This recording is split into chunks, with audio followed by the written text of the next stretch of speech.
Alright. Guys of Arcadia. We do it.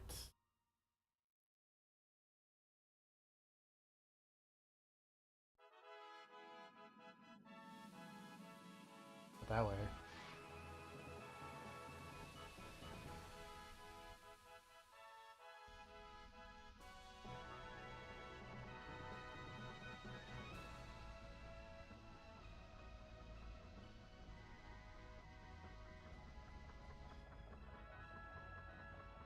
Who are you? Oh.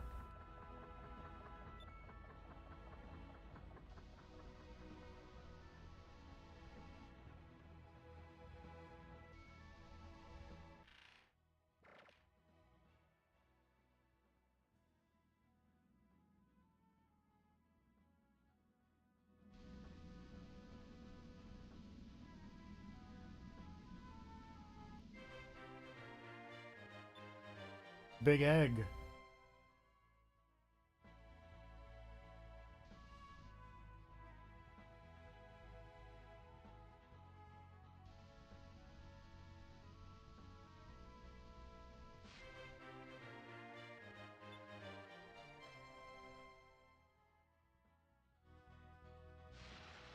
I'm kind of just mashing the A button as we fly along here, just because, it seems like the thing to do.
Yay.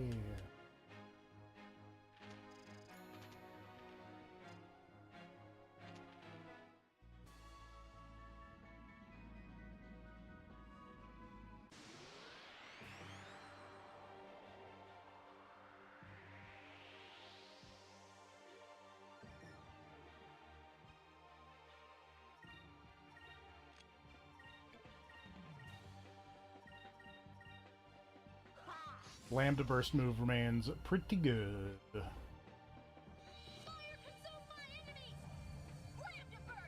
That does remind me, I do think I have two moonberries, so I think I can get another super move for somebody, probably.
Let's say good use of Lambda Burst, but it's not like it consumes anything other than the bar at the top that restarts at the start of every battle, so it doesn't really matter.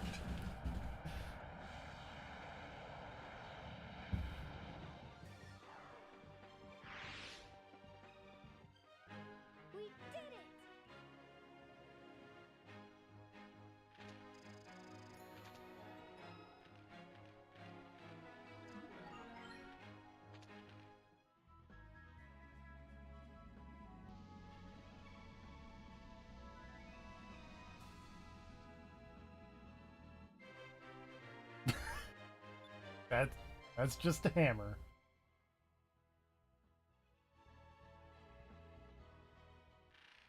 Cool.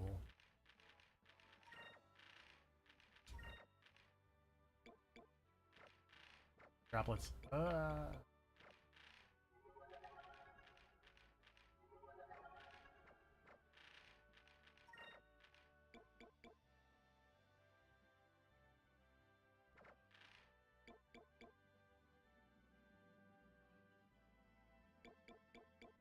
Okay.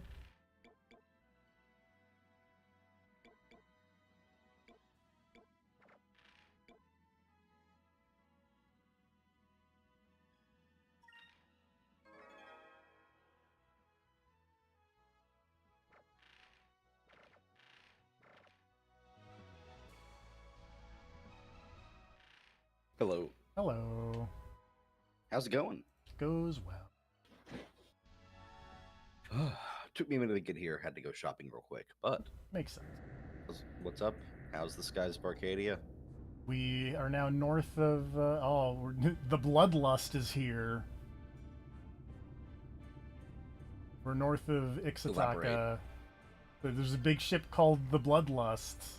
Oh yeah, no, I see that now. With a feast? With a feast. I'm not gonna lie. You know how we talk about how video game food looks delicious? This one not so much. I mean, this looks like one of the worst feasts I've ever seen laid out. Also, yeah. I like that guy is just subtitled as Fat Guy. Yeah. Also, he looks so much like a Pokemon Coliseum character. Okay. Look at those guards, though. They look slightly less like a Pokemon Coliseum character, but also kind of like Pokemon Coliseum characters.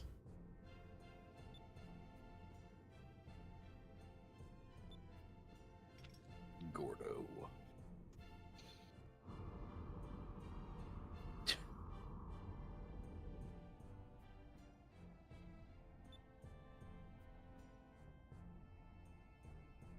Known as the Gourmet Pirate. Okay.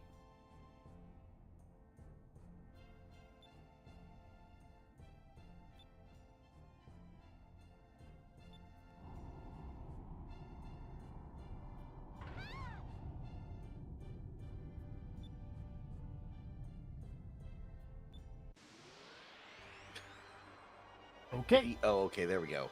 I was about to ask, if he doesn't use his cannons, what does he do? But I guess he just crashes into you and then they board you.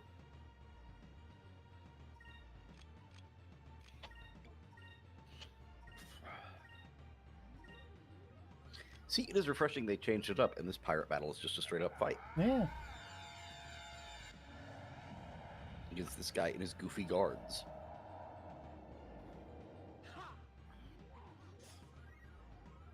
That man just throw a frying pan at me? That would make sense. Oh, they're chefs. Now I understand. I thought they had, like, the super tall hats like those British guards, but now I understand that they are chef hats, and this whole aesthetic makes way more sense. They are much goofier than I initially thought. Oh, but they have whole party magic attacks. That's unfortunate. That is unfortunate. Speaking of, in the FF6 replay, I've hit the point where some enemies now use, like, full party magic attacks. And holy crap, magic is strong in that game. It's a problem.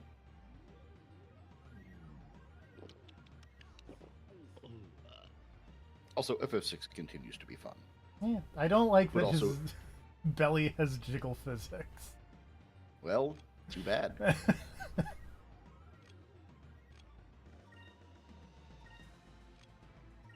God, he looks like that dude from Monty Python's Meaning of Life. Have you ever seen that one? I have, but it's been a very long time. It's the dude in the restaurant who's like, I couldn't possibly eat another bite. Oh, yes, okay. Yeah.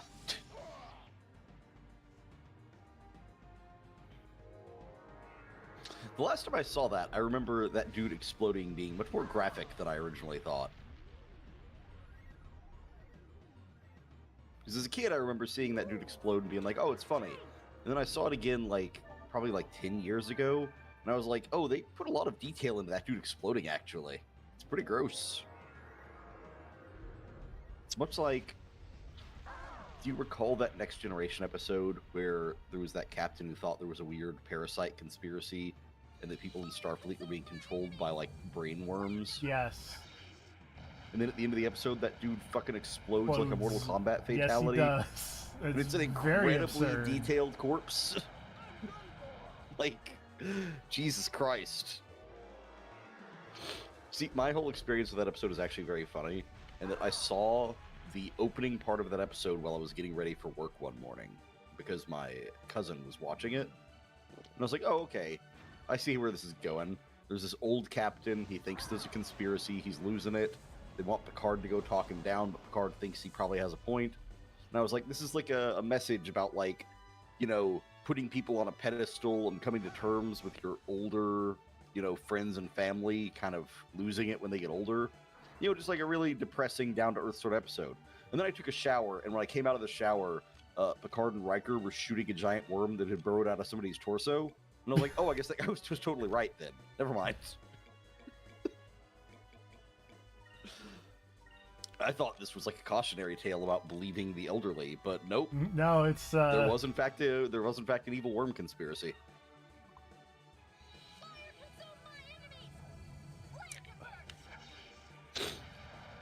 Which again is one of those times where I'd love to be like that's what I want the Lower Decks show to actually be, is just what does the average crew member think while all that's going on? Like, the average crew member who's just, like, doing their normal thing, doing their job on the ship, and then they just see fucking Riker and Picard come back splattered in some dude's exploded body. And it's just like, oh, Jesus Christ. Something's gone horribly wrong.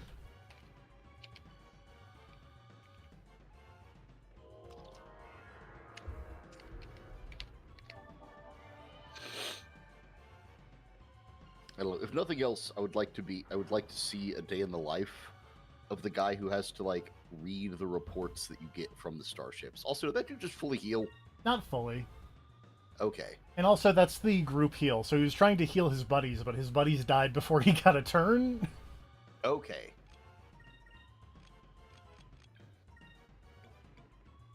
I mean, I was thinking this turned out to be a fairly easy fight overall, but... Gonna kind of wing these items real quick.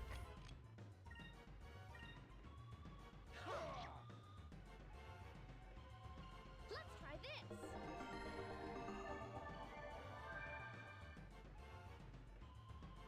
Let's try. Oh, I used a magic droplet, not a healing item. Oh, poopy.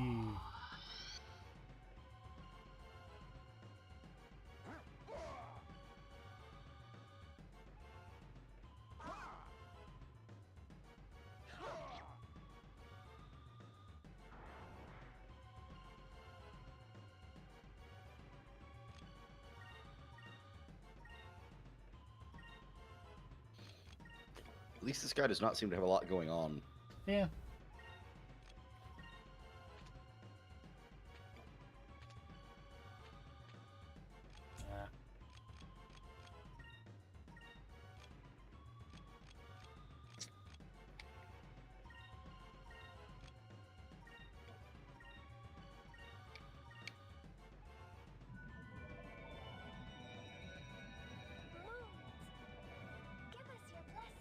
This does vaguely remind me of all those battles you fight in Metaphor with the other people trying to board your ship and whatnot.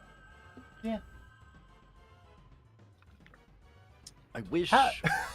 I'm sorry. Yes? How do you miss with that? Look, there's some things... It's magic. You can't explain it.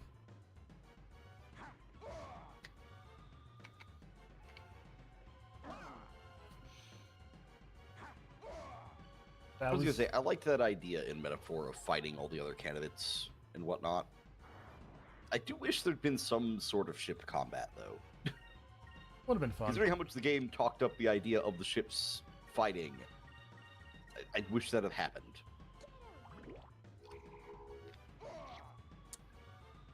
Still fun, though.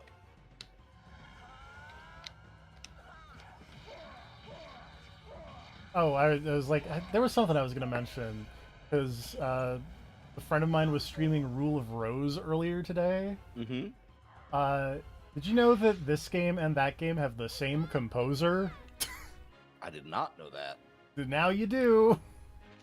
Okay. To be fair, I also don't remember any of the music from Skies of Arcadia.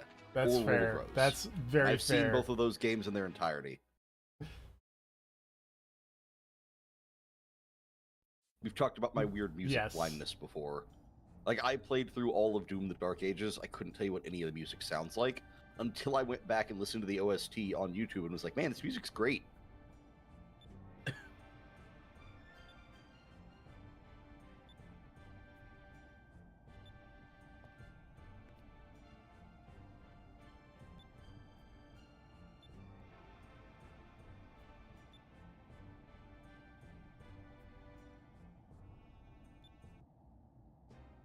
Uh-oh.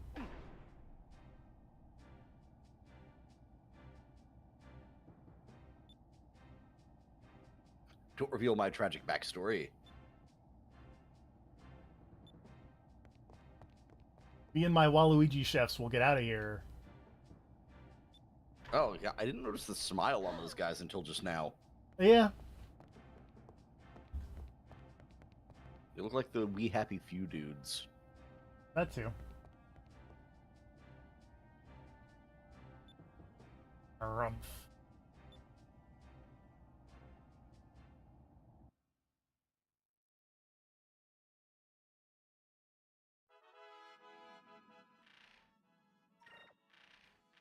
Let's use some healing items.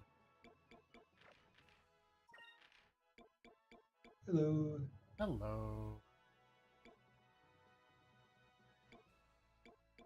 How's it going? Going all right over here.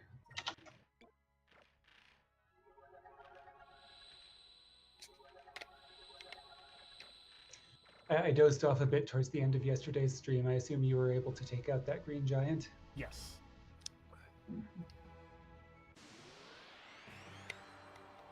The crazy frog has fallen.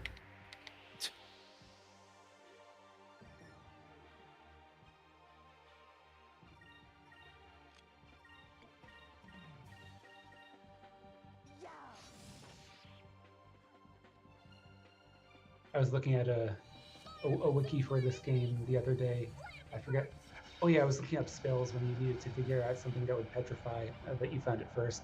And I was looking at the playable characters. And I'm like, wow, that's a smaller cast than I remember. Well, I didn't really remember one way or the other, but I was just looking at it. I'm like, oh, okay, sure.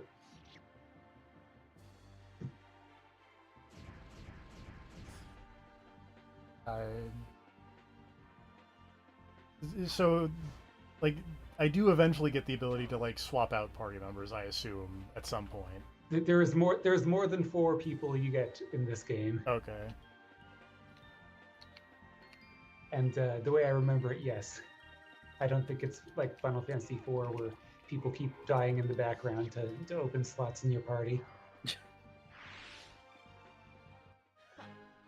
And then it turns out they're not actually dead, but they don't rejoin you. Or sometimes they do rejoin you.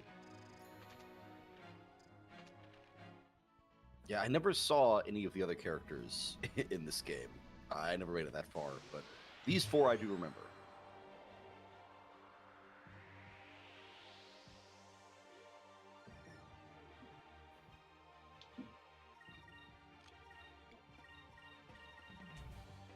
Lambda Burst continues to be very effective at just clearing out random encounters.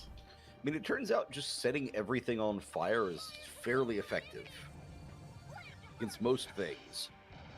It's a timeless classic.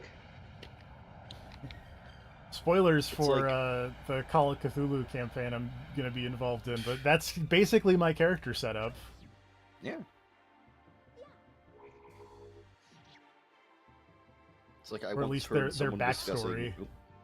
I once heard someone discussing the Martian Manhunter from DC Comics, and talking about like, oh, he's basically got all of Superman's powers plus a few extras, with the downside that he's weak to fire, which isn't really a downside because everything on Earth is weak to fire. That's very true. I'm weak to fire. I can Exactly. confirm. Uh-huh. It is super effective against me, and also most other living things. But you know what's not super effective against me? The color yellow. That's true. You do have that going for you. I'm cooler than the Green Lantern, confirmed. That is not hard to do. There's like a handful of actually cool Green Lanterns.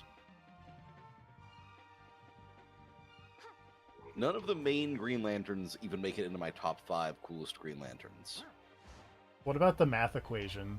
Is that one up there? Well, see, I don't think he makes it in, sadly. Okay. He's fun, but I'm not Which sure was if the symbiote math the- equation makes it in. Which was the one from the Justice League animated series? He seemed fun. Oh, that was Jon Stewart. Yeah. That was the coolest he's ever been was in that show. And it's Okay. also the coolest almost any Green Lantern has ever been. Oh, there you go.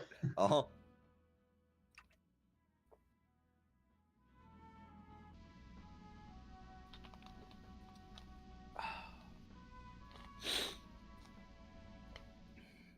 I think I'm probably totally wrong about this because comics are super, like, long running. I think he might be one of the only Green Lanterns who didn't have a stint as a different hero than Green Lantern.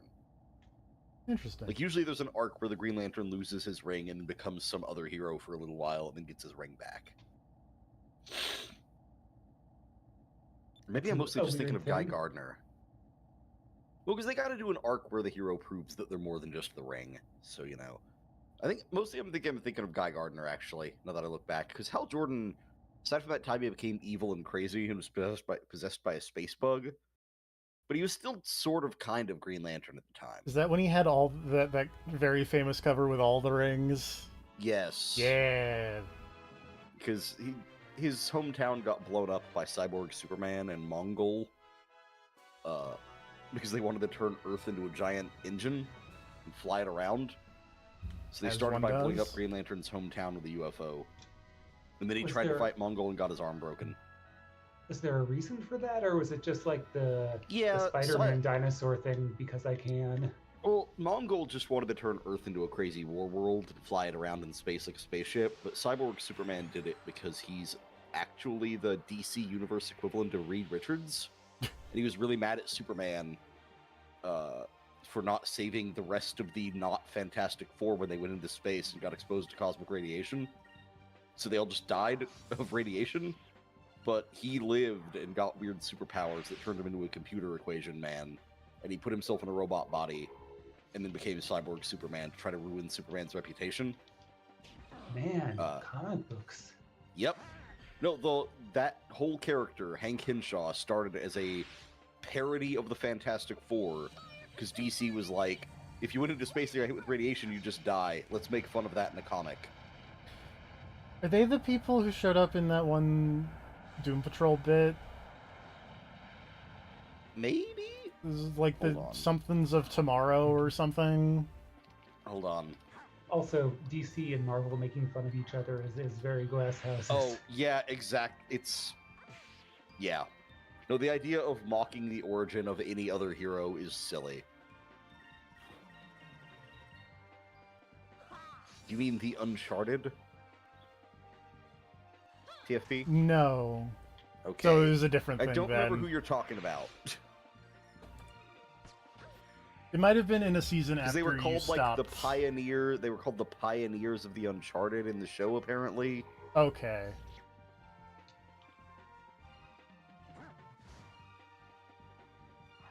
Based on the Challengers of the Unknown, which is That's like a what different I'm super thinking team. of. I was Okay, thinking yeah, of the that's a Challengers different- of the Unknown. Okay, no, they're a different super team. Although they might also, I don't know much about the Challengers of the Unknown, but I know that Hank Henshaw and his dudes were not the Challengers of the Unknown. Okay. They showed up in a random Superman comic and then died of space radiation.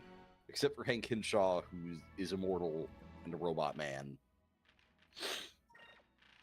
And then became Cyborg Superman to the point where everyone just refers to him as like Cyborg. Despite There's the fact there's another already a character named different Cyborg. man. Yep. Yeah, I was I gonna say, know. I thought there was like It's a a problem. cyborg in the animated series. Yeah, the more popular, well-known Cyborg is in fact Cyborg from the Teen Titans. It's a problem. Who's also in Doom That's why you- Patrol. This is why you can't just keep referring to people as what they are.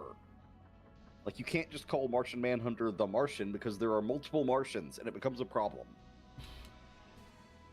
Comics, it forget- becomes a problem. You're not... Yeah, man. Well, it's like Spider-Man. There's now two Spider-Men, plus a Spider-Boy, plus a Spider-Woman who's Spider. unrelated. There's a Spider-Woman who's unrelated to any of the other Spider people. There's a lot of name overlap. It's an issue. Not to mention this, God knows, like, there's literally an entire organization of Green Lanterns across the galaxy. There's like thousands of them. But the hero himself is just called Green Lantern. But then it's like, well, Green Lantern, do you mean Hal Jordan? Do you mean Kyle Rayner? Do you mean Guy Gardner? Do you mean Jon Stewart? Do you mean Joe Mullane? Do you mean fucking Jessica Cruz? Do you mean Simon Isn't there Baz? okay, I was gonna say there's a Middle Eastern one at some point. Yeah, there is, and he's cool, but he had maybe the worst introduction. Yes, I know we have talked about this at some point. Yes, It might be okay. worth talking about it again, but you know. Yeah, it's like they announced that he was going to be the new Green Lantern for a while, and the first comic book cover they ever revealed of him was him wearing like a ski mask looking thing and holding a gun. It's like, he's got a goddamn Green Lantern ring. Why would he need a gun? Funny thing, there was actually an okay explanation for that, which is that his Green Lantern ring was kind of glitchy, but also Green Lantern rings don't let you use like lethal force on anybody, so he was like, so I'll just carry a gun, use the Green Lantern ring to beat you up, and then shoot you. I'm Sure. done with that. It's like, yeah, that actually does completely work. The Green Lantern ring's not going to stop your gun from firing. Like, you can't make a gun with the Green Lantern ring and then shoot someone to death with it, but then also, like, I think he was introduced after the Sinestro Corps War, at which point the Green Lantern ring would allow you to kill. So, I don't know. And speaking of the Sinestro Corps War, fucking Cyborg Superman was there for that too. Because that was like the fucking Sinestro Corps went on like a recruiting drive and just recruited like all the top tier high power level DC supervillains. Like they had Cyborg Superman, Superboy Prime, the Anti-Monitor, and fucking who else was on that stupid ass team? I don't even remember. They got like every fucking character who's overpowered in DC to join their stupid team. Except Darkseid. Nobody likes Darkseid.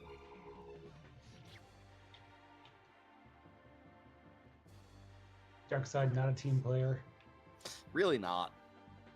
He's basically just Space Hitler, but made of rocks. Nobody likes that guy.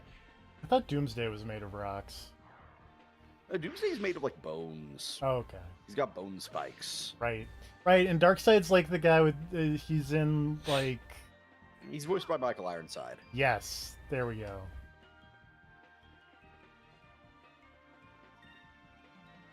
I like these pufferfish gathering strength.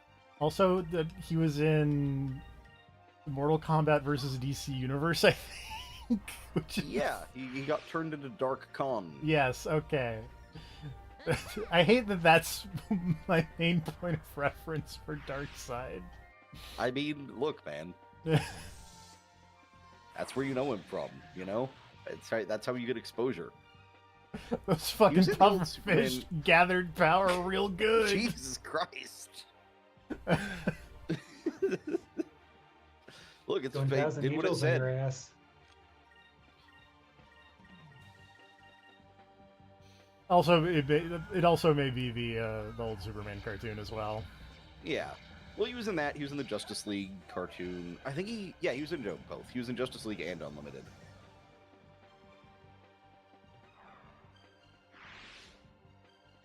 Is it over already? In retrospect, I think those old cartoons were where I started to hate Batman. It's what made Batman cool, but it's also where I started to dislike him. Because through all of Justice League Unlimited, Batman's just a giant prick.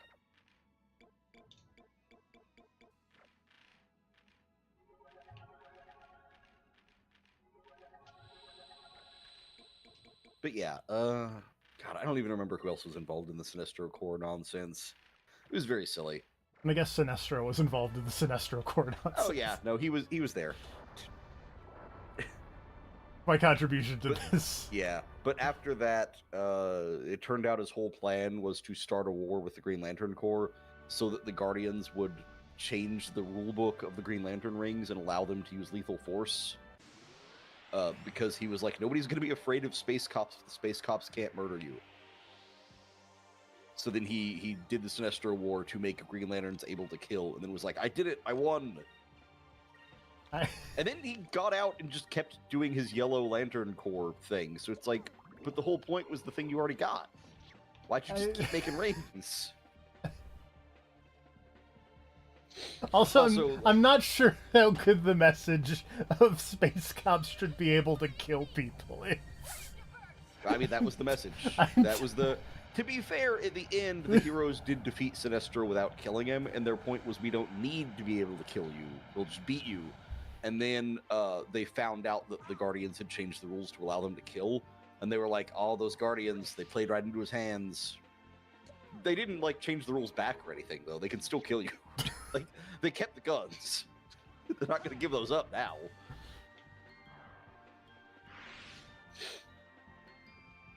They will disapprove of what the Guardians did, but they will reap the benefits.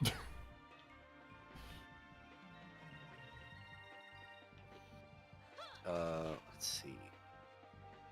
The whole thing is very funny because the only reason that that's why we got here, Cyborg Superman. Yes. The whole reason he joined up was that he desperately wants to die, but he keeps being revived by things, and he's just like, God damn it. I just So he want to lay joined up. down. He joined up with the core because it's like the Anti-Monitor can just erase things from reality. So he's like, when we win, please kill me. And the Anti-Monitor was like, you got it, buddy. And then at the very end, they like trapped the Anti-Monitor in a big Green Lantern bubble and then dropped like an artificial moon on his head to blow him up. And Hank Henshaw is trapped in the barrier with him, and he literally just like looks over at the Green Lanterns trapping him and is like, thank you. And they blow him the fuck up. And I'm And at sure the that's end the of the last thing- time we'll Nope. ever see. Nope, in the stinger of the same comic, a little piece of his face is floating around in space, is like just debris, and a bunch of the robots that worked for the Sinestro Corps fly up and plug wires in and reactivate him, and it's like, we need a leader, you're our leader now, and he's just like, literally, it's like the only thing left of him is like a little piece of his face floating in space, and a tear rolls down what's left of his cheek. And he's just like, oh, why? And like, nope, get back in here. You're not done yet. We gotta keep reusing this character. Oh, Jesus We Christ. can't just come up with something new. We have to keep reusing you. Get back in here. He's like, it would almost be like, I would like to see a comic where he accidentally becomes self-aware and realizes that he can't die because he's just a comic character. So, no, you can't die because the writers don't want to come up with someone new. And they know everyone's gonna freak out if it's like, oh, it's Cyborg Superman again. Like, you can't get that kind of cultural cash with another character. Some Cachet. fucking Animal Man bullshit. Yeah. Well, because it's interesting if you think about it in terms of like all he wants to do is die, but he can't because the writers want to keep using him again. Yeah. You're like, no, you'll never get to die.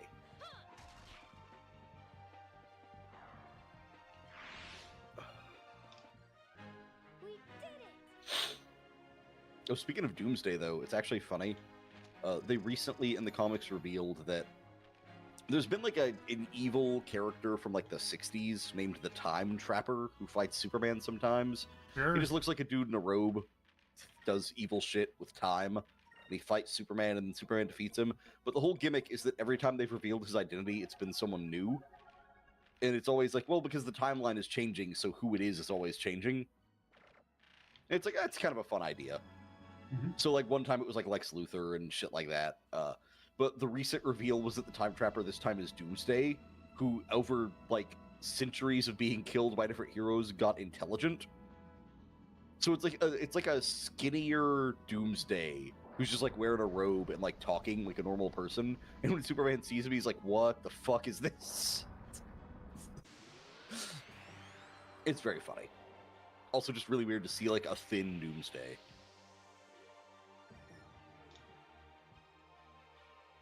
Because usually he just looks like the Hulk but with bone spikes. Yes.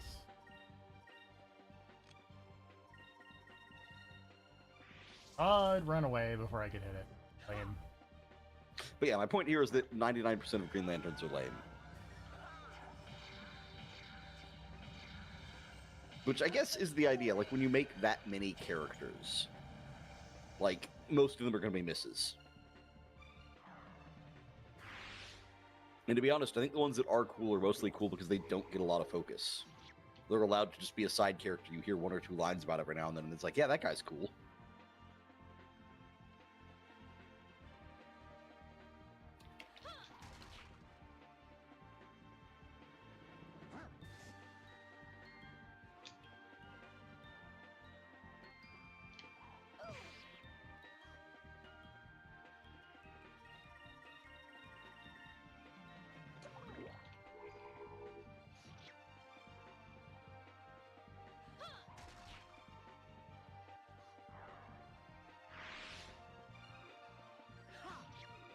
That said, I am looking forward to seeing what the hell they do with Green Lantern in the upcoming Superman movie. Even if it is just Guy Gardner. Who I don't think appeared in any of the animated stuff, actually. No, I think he appeared in Brave and the Bold. But aside from that... I never watched The Brave and the Bold. I heard it was, like, Yeah. solid, but... Yeah, no, I've heard there's actually some really good stuff in there. I have the Wii game, because also the Wii game is supposed to be, like, weirdly good. There was a Wii game? There was a Wii game based on Batman the Brave and the Bold. Oh no, because now remembering how old that show is, and in my brain is like, that came out while the Wii was a thing. Oh no! Alright. Existential crisis over. Oh, it was like a beat 'em up. Yeah. That's fun. It seems like totally solid. Whoa.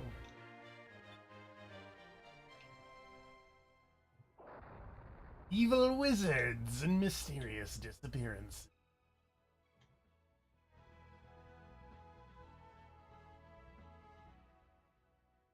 I'm apparently looking for something called the Maw of Tartas. That doesn't sound great.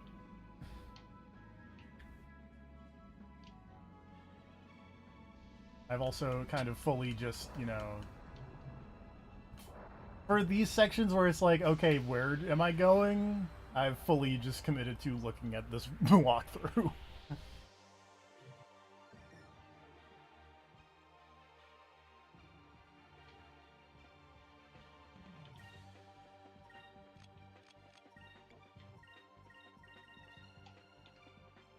Fire consume my enemies! Slam to burst!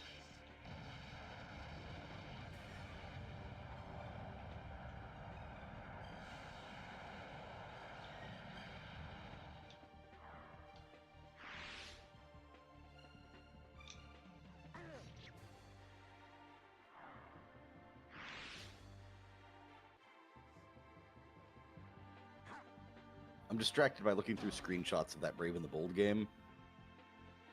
There's a lot, I think, from what I'm seeing here. It looks like there's a lot of playable characters, actually. Well, It looks like you can play as Guy Gardner and friggin', like, Jay Garrick Flash over here.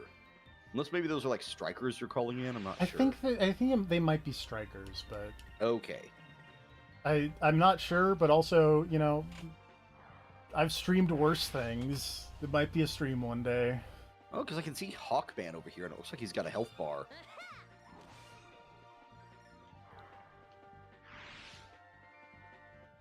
Serves 'em right.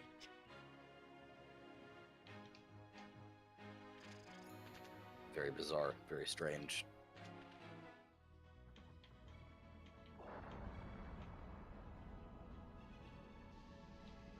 Oh god, Plastic Man is in the game. Oh, hey, Blue Beetle.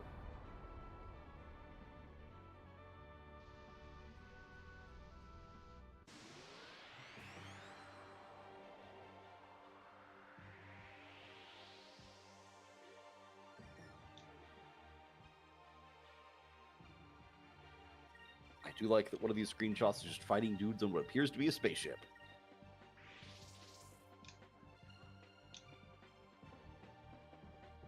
I want to say it was made by WayForward as well. That would check out. Those guys make good games. Yep, I'm seeing a screenshot of the box and it says Way Forward.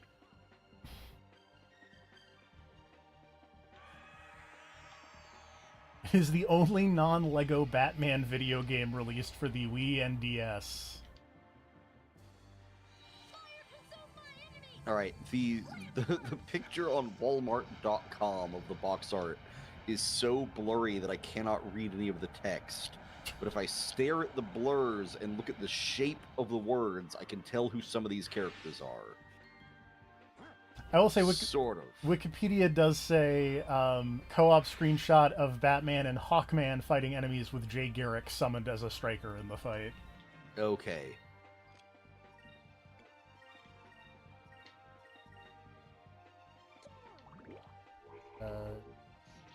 Each level is presented as an episode and features Batman teaming up with one of several superheroes, including Hawkman, Robin, Green Lantern, Blue Beetle, and Plastic Man.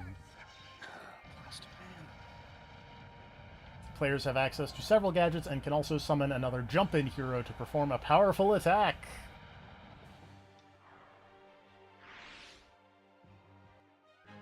We did it!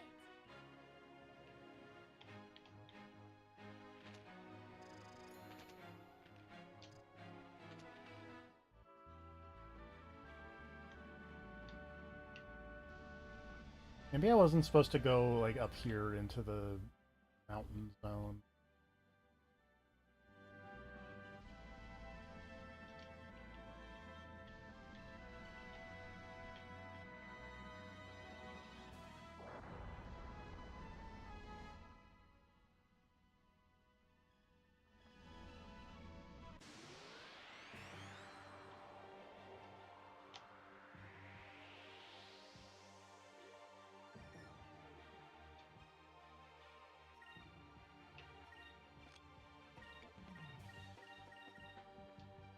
Over there!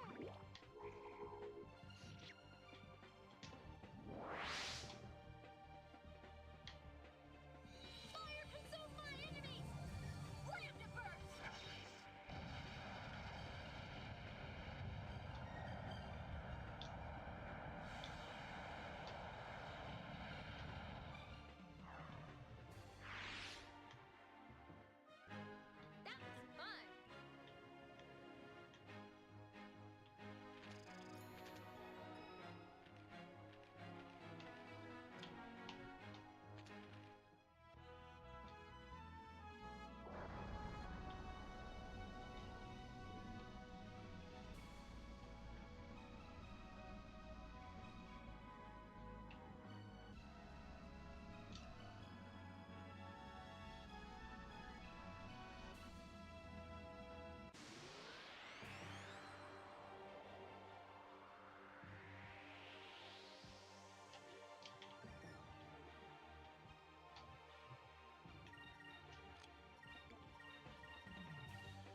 All these things be running.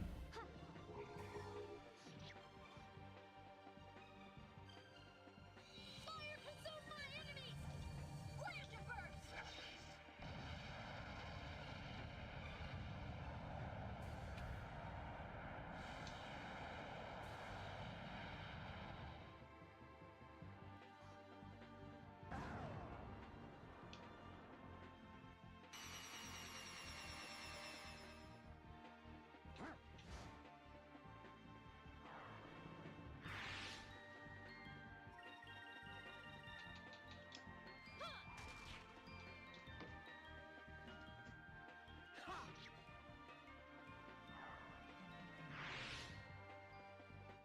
Serves 'em right. I understand that he's growling like serves him right as his win quote, but it very much sounds like he's just saying surf's up, right? Okay, I think I do need to actually go into the mountain zone, turns out.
I'm just gonna try like hugging a wall. Or do the woolly method.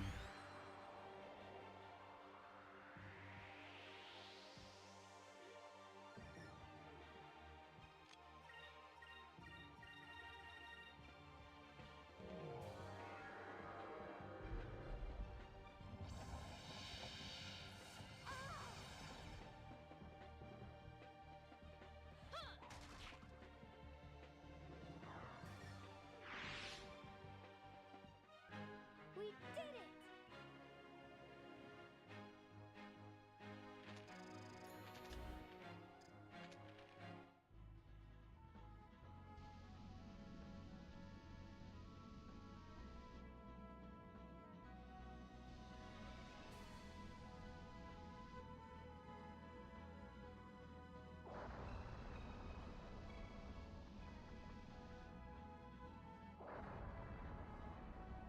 There's that ancient temple I found.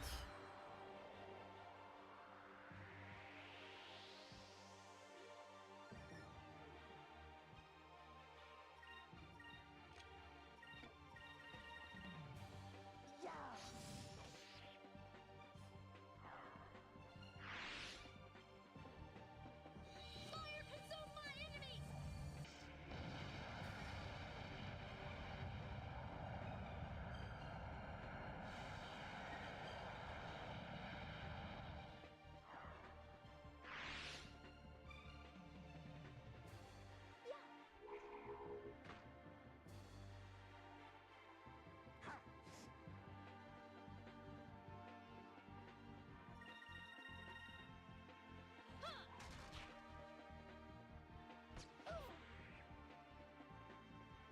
Quite a counterattack from the Scorpion. That was easy.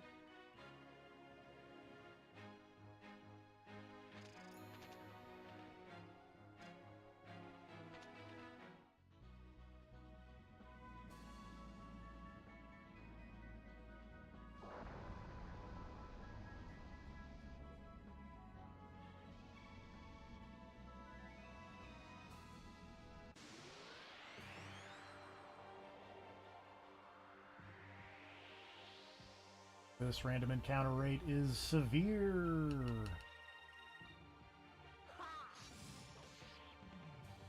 Also, there's just one enemy, and that's not very exciting.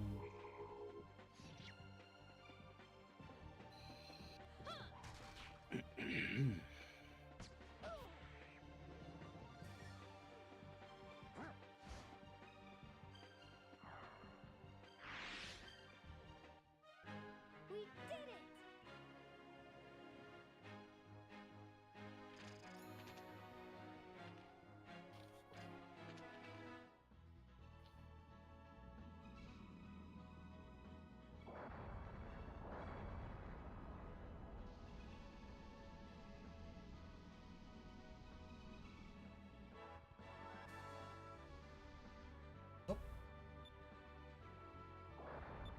Okay, Also, I went too far, apparently.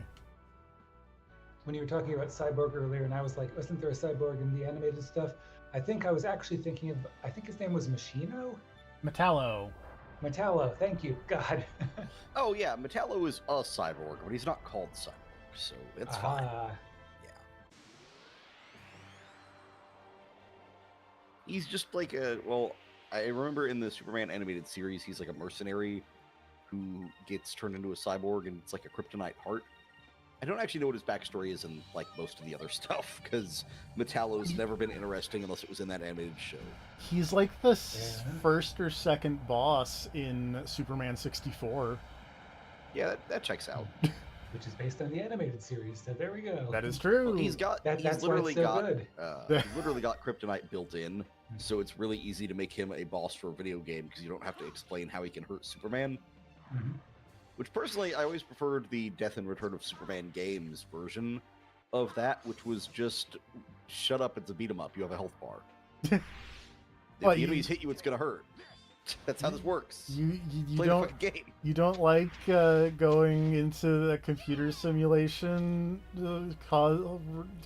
run by Lex Luthor where there's a kryptonite fog? That's why everything's like that, in fact. green. No, solve my maze. In short time, your fate will be sealed, Superman.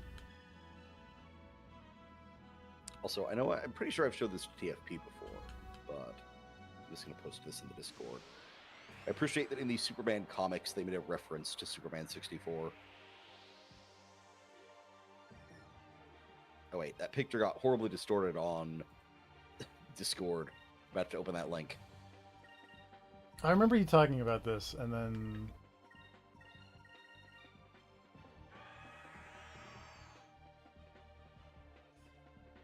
Yeah, there's a bit in the comics recently where Lois got Superman equivalent powers, so he went and helped Lois train her superpowers, and one of the panels of them training is him making her fly through glowing green rings in the sky.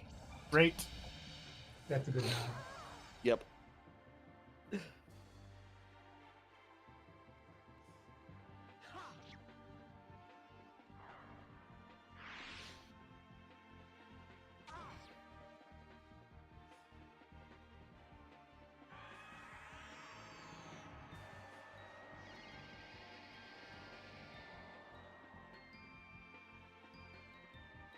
Fire consume my enemies! Flame to burst!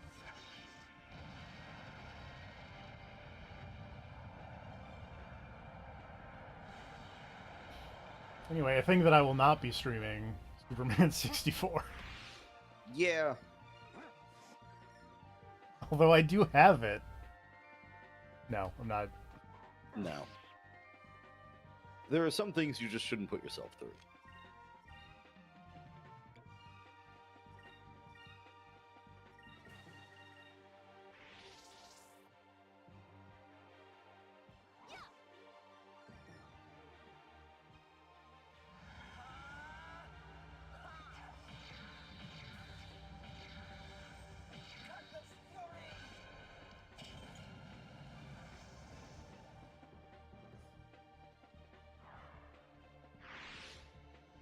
Trying to think of like old comic book video games that could potentially be a stream. It's like I feel like the main ones that I own are just like I got Ultimate Alliance. That might be fun.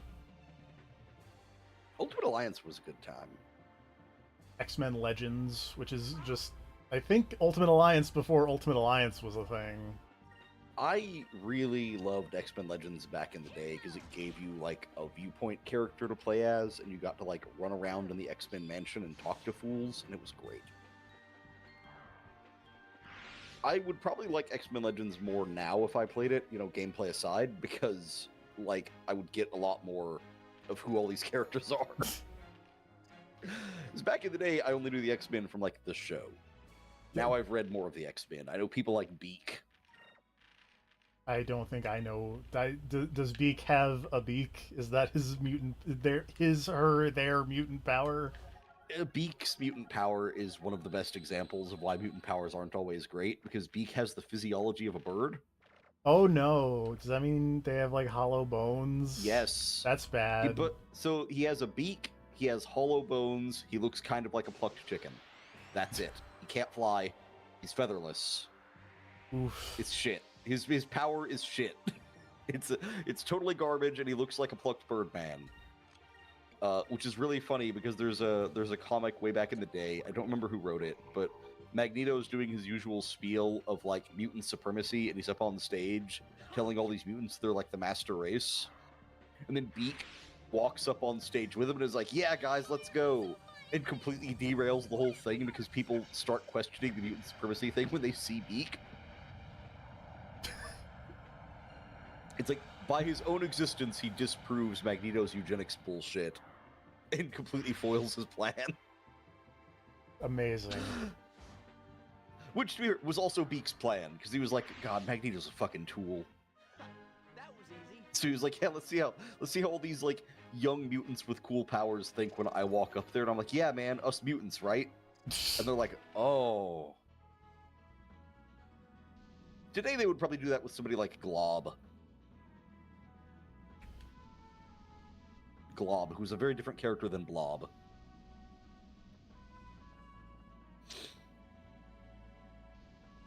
Blob was in the first You're- movie, right? I think. Wait. I think Blob was in. Blob? No, I don't think he was in Okay. any of that. No, he was in the he was in X-Men Origins Wolverine, I Oh think. no, The Blob's mutant power is that he's fat. I was aware of that. Yeah. I don't know where I know Blob from, because I thought he was in. He Or was no, in X-Men maybe Evolution. that's probably where I know him from. He 'Cause was I in did the original arcade game, and he had an ace. I did watch Yeah. a decent amount of X-Men Evolution. X-Men Evolution was good.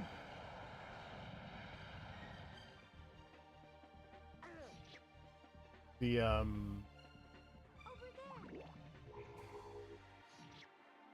had a train of thought about X-Men villains, and now it's gone.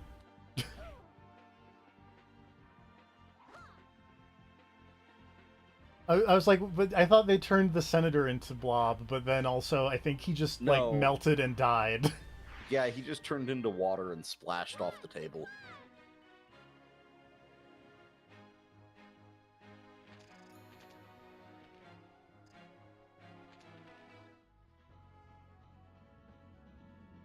They really I don't. remember when I was young, that scene kind of messed me up. It was like, oh, it's gross. It's a little gross. Dude turned into water.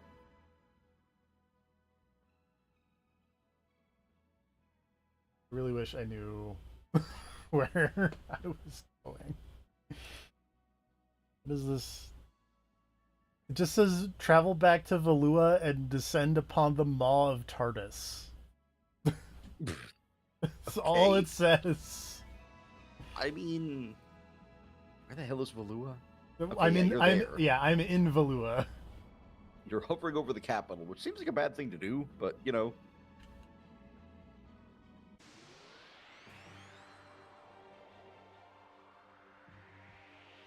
Do you want me to look up where this thing is? Maybe because this guide is not helpful.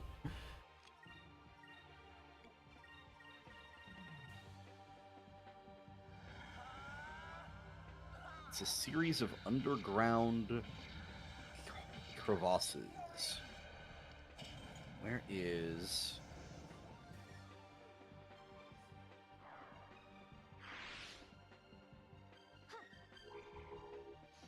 On the eastern side of the Valuan continent, where Crescent Isle is, if you go to the lower sky, you will see some dancing lights. Near them is a cave-like entrance.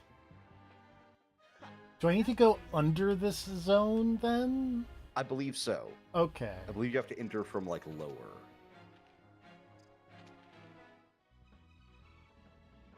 I need to go this way.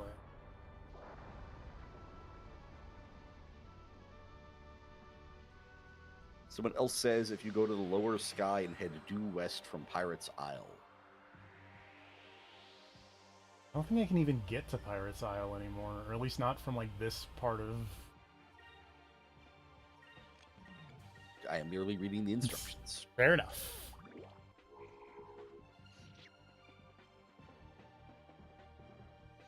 Consume my enemies! Slam to burst!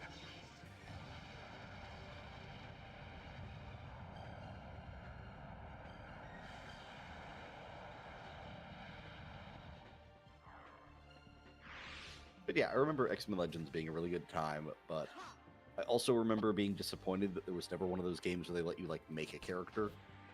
Because they made X-Men Legends 1 and 2, and then they made this terrible... What was the name of that terrible game?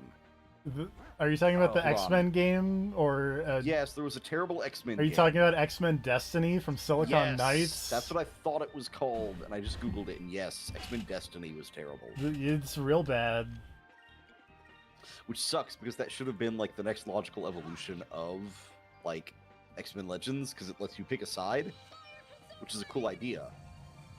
But, it's also very funny to me. Yet the cover of the game has, like, the side split between Magneto and Cyclops. Because at that point in the comics, and, like, now, Cyclops is basically just Magneto. Like, he just became the evil mutant leader, essentially.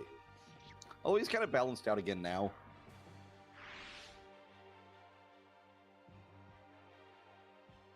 I do have a copy of X-Men Destiny around here somewhere. You should probably not play that game.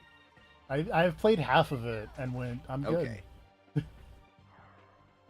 Mostly, I think so because this was back when used video games, especially like in the PS3 area, were cheap, and I could just buy a bunch of them and be like, yeah, this is funny. I mostly bought it because of the part where Silicon Knights lost a lawsuit to Epic because it's like X-Men Destiny apparently uses uncredited Unreal Engine code. Oh. Oh yeah, I was wondering if it was that or Too Human where they stole I Unreal believe it's Engine, both. But yeah, because yeah, Epic took them to court and raked them over the coals. Probably for the best. Yeah.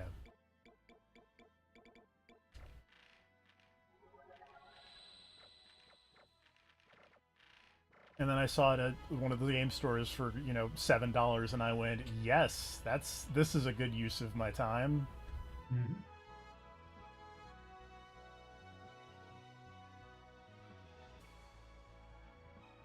I have bad news. What's the bad news? I don't know if I can go under this area. Well, I think you have to like approach the entire continent from the lower thing. Is what it sounded like you had to do. They just said follow the edge in like the lower sky.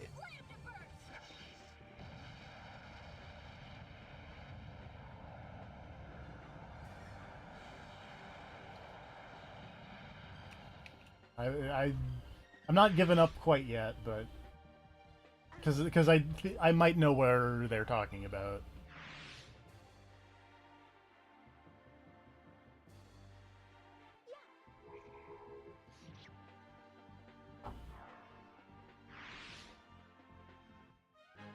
That was fun.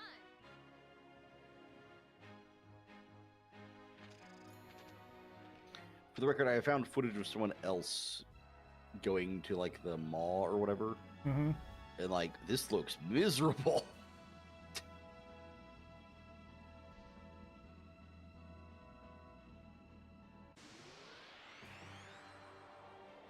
Yeah, when they said under this place, they seriously meant under this place. Holy shit.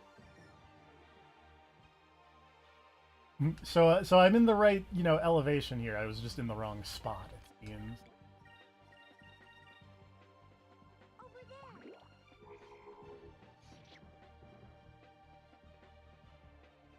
Fire consume my enemies.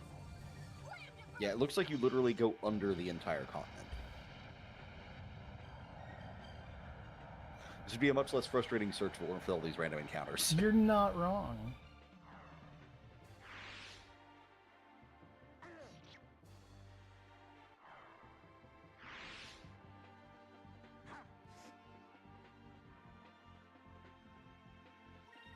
I mean, to a certain extent, I'm like, sure, let me learn all the crazy magic, I guess. Serves 'em right. I think if I get the next level of red magic on Ica, I get the thing that lets me do you deal more damage and take less damage to the entire party. But also, that's 453 magic experience away for her.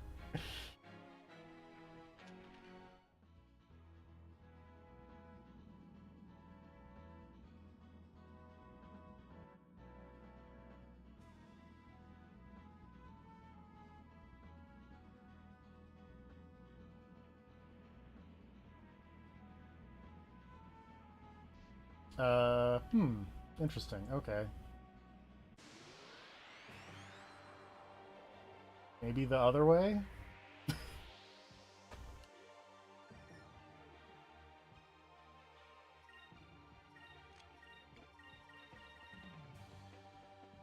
Fire consume my enemies.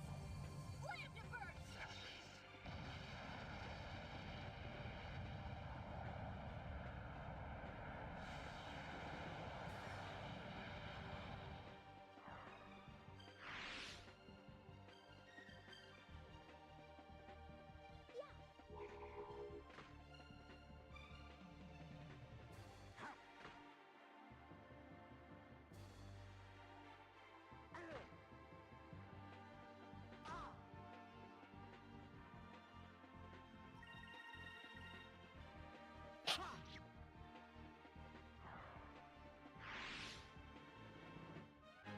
Serves 'em right.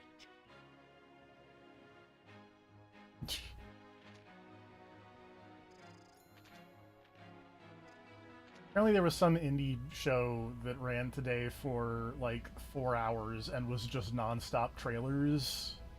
Oh, I wonder if it's by those same people who did the Game Awards for people who can't afford the Game Awards. I don't know, but I am noticing that there is apparently a game announced called Dead Finger Dice, a billionaire killing game, and that sounds alright. Yay!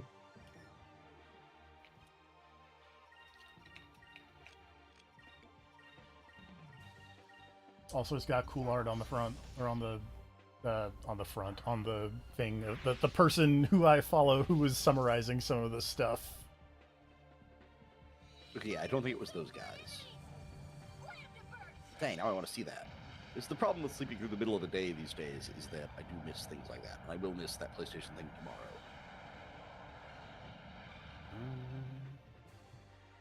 I will say, in regards to the PlayStation thing tomorrow, that also makes me slightly... It's more likely that we will be back with Skies of Arcadia on Monday. Because... Oh, yeah. I want to watch the I'll watch PlayStation some of that thing. stuff, yeah. Mix Summer Show. Is that where it was?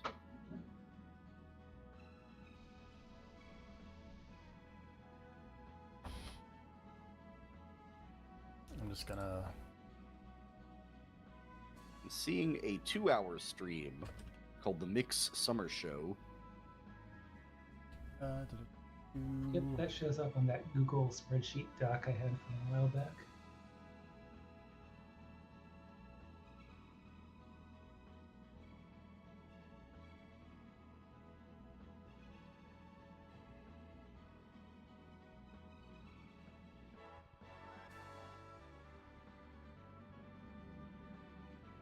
Huh, okay. I missed something interesting, apparently, which I may go back and grab, because it's not that Oh. far away. In my attempt to look up where this is on my end now, apparently if you go back to... What was this? Some very specific person...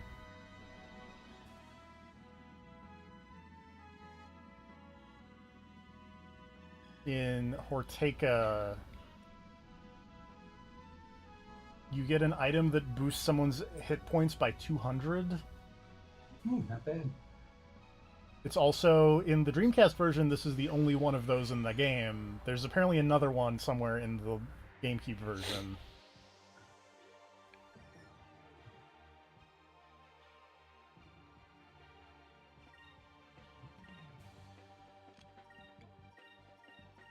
This may be a stream of very little progress.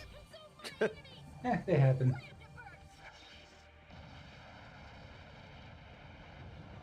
Gotta get buff sometime. Look, not every stream is going to be a banger. Sometimes it's just you cruising in circles and fighting random battles while I talk about comic book nonsense. I should start catching up on anime just so I can bring some new nonsense to the table. Yeah, I've been tangentially... I'm not watching it, but I'm keeping up with the postings about the new Gundam series. Gotta learn about the ducks. Yes. Apparently it's now full Gundam multiverse nonsense. There are 2 Lalas. Which pretty much confirms that I'm never going to watch that show, but...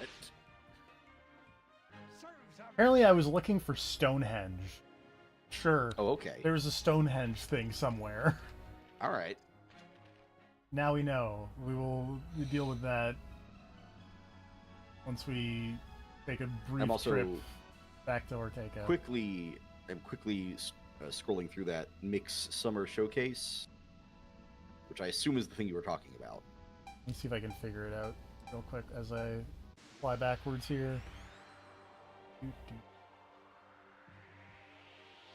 One of these games is extremely Silent Hill. Oh, that might be the one from the people who made Tales of Kinzera. Because they announced a horror game, apparently. Okay. So the one that I was thinking of was Best Indie Game Summer Showcase. Okay, well, I'll look that up. Oh, and this person also did mention the Mixed Summer Showcase.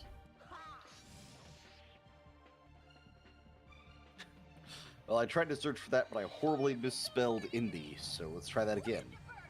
I got every word right but that one somehow. Alright, Best Indie Game Summer Showcase. I will open that and another new tab.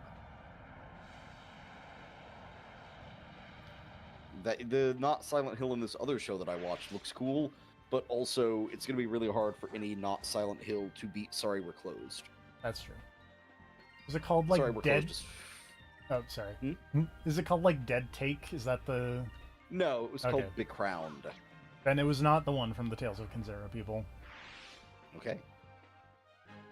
That was fun. Sorry We're Closed is a very good not Silent Hill. It's amazing.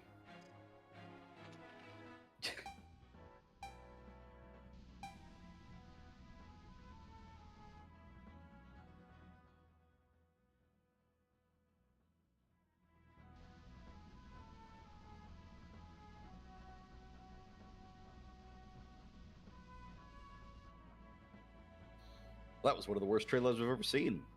Nice. That game might be... There's a game called The Last Caretaker, which might be really good, but I can't tell because the entire trailer is just words flying at you on the screen from different reviewers going like, this is one of the best demos I've ever played, or whatever. And it's like, you know, I get what you're trying to say, but like, oh, you got all these good reviews, but I literally don't know what your game is, because it's just... You probably have another better trailer you could have shown.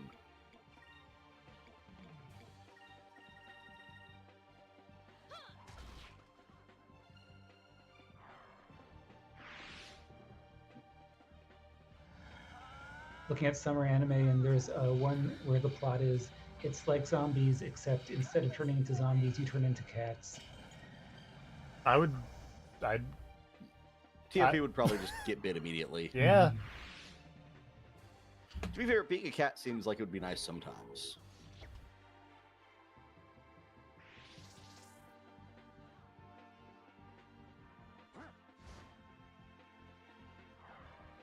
It's very sweet. My parents had to run to like a bunch of doctor stuff today, and I was laying in bed because Yeah. my doctor stuff isn't until later. And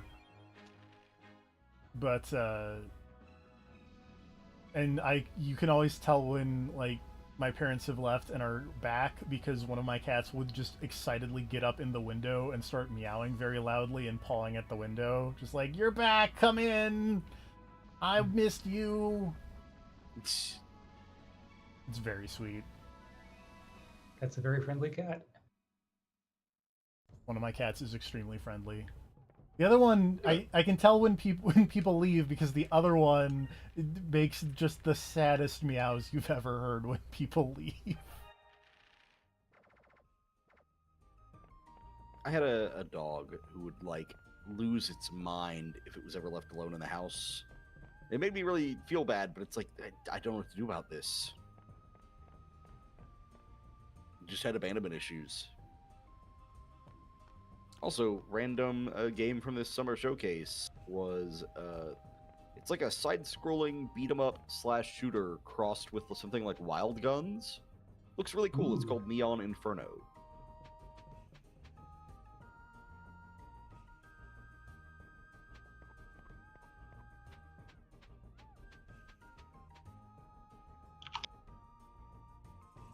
That one did get posted by the person summarizing whatever game shows from earlier in the day.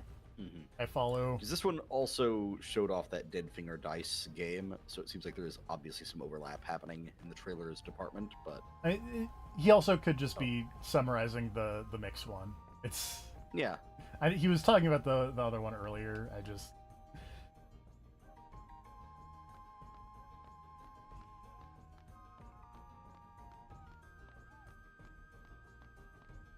This one is bizarre. It's like curling as an RPG. I'm kind of into that in concepts. Oh, it looks fun, but also like the kind of thing that would drive me absolutely goddamn insane. I'll say, looking at the posts from this person recently, is this one Flickshot Rogues? Yes.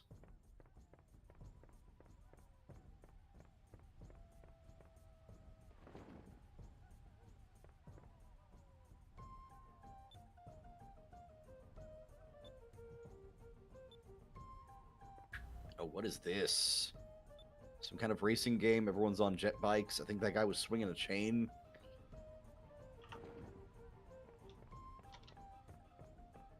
Someone doing a road rage? Road rash, It's I like- mean? It's like, I don't know what this is. It looks like a racing game, but then there's scenes where it's very clearly not.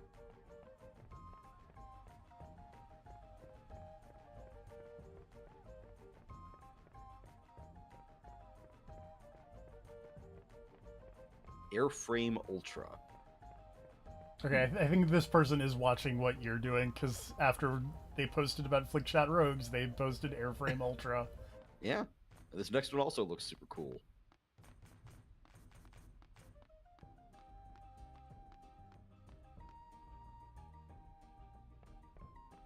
I really like this character design. It's just, it's a cool person with a mask and a cloak.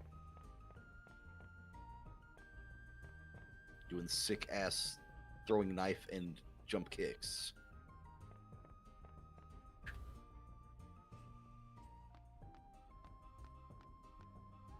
Is this? Oh, there was a game that was showed off recently. Is this the same thing and they're just showing a new character? I don't know. Yeah, Absolum. Who made that? I feel like somebody I know made Absolum, but I don't know. I know Absol is a Pokemon. Yeah, it's a cool looking Pokemon too. The person in this trailer would definitely have an Absol on their team, I'll tell you that much. They even have a sick asymmetrical arm blade. What was the... Remember there was some game that got announced like a while back, and then I feel like has fallen off the face of the earth? Mm-hmm. I want to say it was called like Phantom Hellcat or something like that. Hold on. It doesn't sound familiar, although yes, Phantom Hellcat is in fact a game. There's someone in like a masquerade mask on a stage, and it was like a 3D like character action type deal, I think. Yeah, I'm looking at the thing right now. No release date yet, it seems like.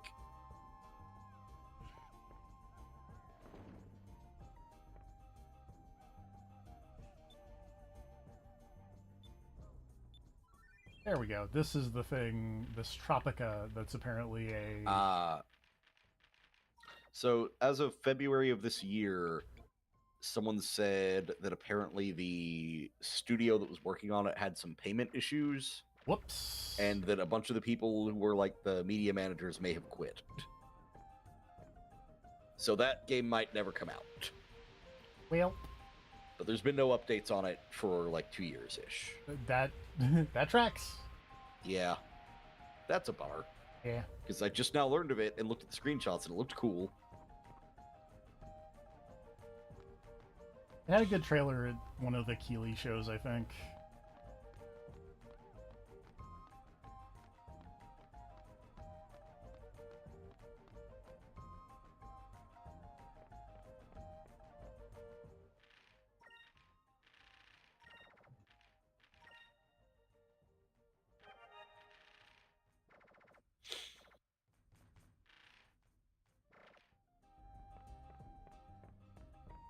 Okay, we have now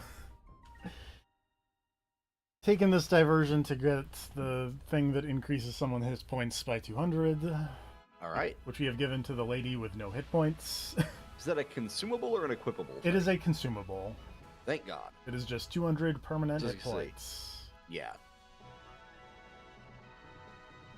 I figured it had to be, otherwise it wouldn't be worth the trip.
Is it over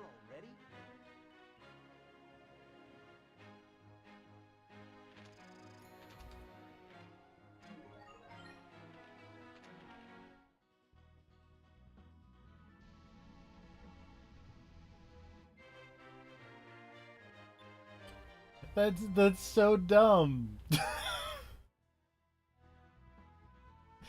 What's the dumb part? My compass did the spinny thing, and it's because there was just an island that just wasn't there, and then it appeared when I pressed the A button. Yeah, that checks out. Like, what the That's fuck? how all of these work. I All of these discoveries know. are a thing just pops into existence.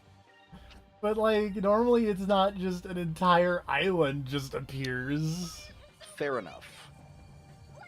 I mean, it's just normally, a big pyramid or a temple or something that very clearly should not be hidden from view because it's very obviously a big thing in the world.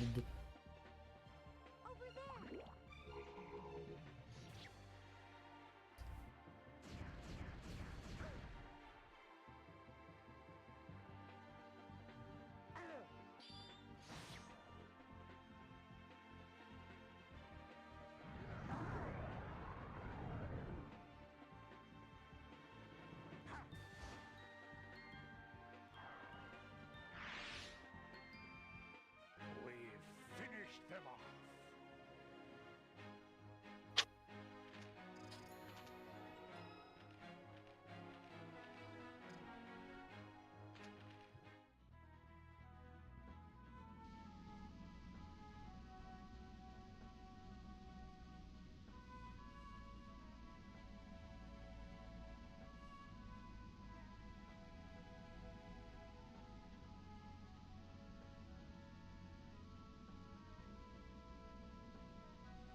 Oh, that's what I thought that trailer was for, but I'm kind of shocked to see it.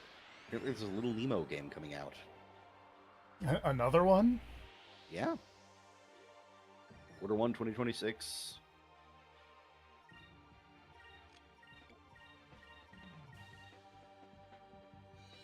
Consume my enemies!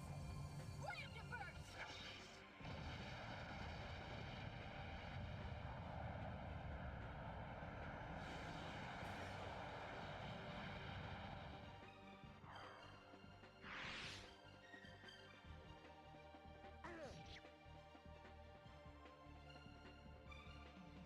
Over there!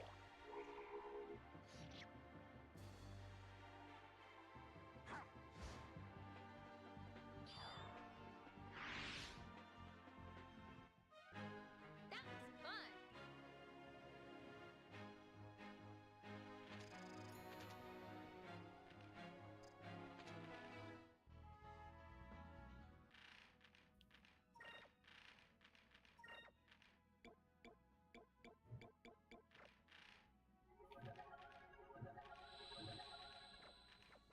Jason Schreier might be teasing an upcoming Final Fantasy Tactics remaster. Oh, fun. That would be neat. That would be And I saw a thing that the director of Final Fantasy Tactics retweeted the State of Play announcement, reposted or Yep. whatever. Yep, that also seems to be the case looking at this thread here. Damn it, now I'm really upset when I miss that thing tomorrow.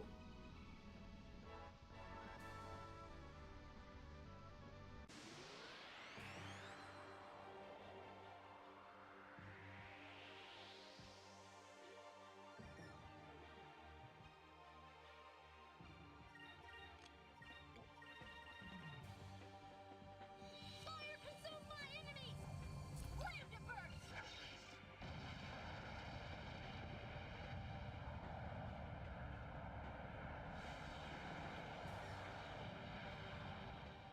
I don't know what this is, but it looks like lemmings. It's called craftlings. They clearly knew what they were doing. Also, this is a rumor, but be interesting if true. New God of War is a 2.5D Metroidvania spin-off. Okay. I'm all for weird Metroidvania spin-offs. Mm-hmm. Here's a Pokemon-looking game where you are also an animal person. Which seems like you're blurring the lines a bit, but alright.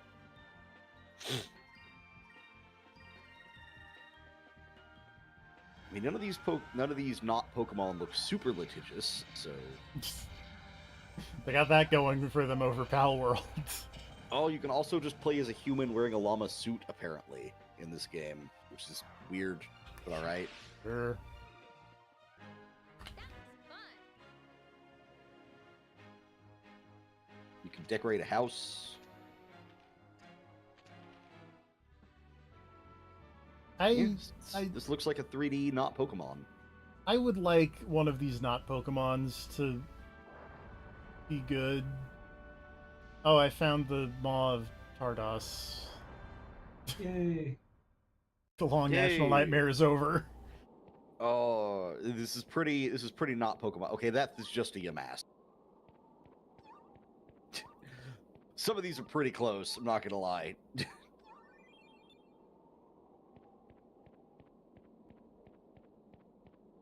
But I feel like you would appreciate that there is a water element cat named Aguato. Oh, that's adorable. And also, one of the things here was the character ran up and got into a fight with Team Raccoon, who are just raccoons who are Team Rocket.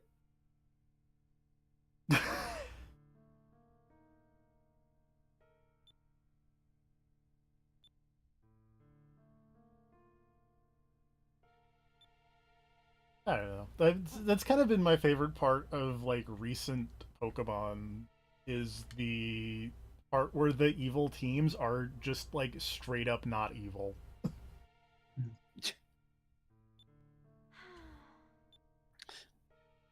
It is nice to see evil teams not being like outright terrible people. Because like Team Skull is like close-ish, I guess. Like they're borderline on I mean, the evilness, last but super they're evil very team, I goofy. feel like the last super evil team was like Plasma, right? Flare from X and Y, Oh, okay. Never played X and Y. but What was Flare's deal? They Uh, just want to steal Pokemon and shit? they so X and Y's plot was very bad. Their whole thing was that the world was not stylish enough for them, so they were going to destroy the world and remake it into being more stylish. Look, And I think at that point they I realized kinda get where they're coming from. we were completely out of evil ideas here, and so like Team Skull is just like youth delinquents who aren't really evil. They're just, you know, like buddies. Mm-hmm.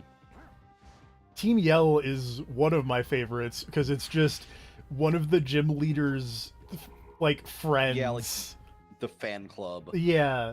But the thing is, they're not even a fan club. They're literally just the person who they pretend to be the fan club's of brothers' friends.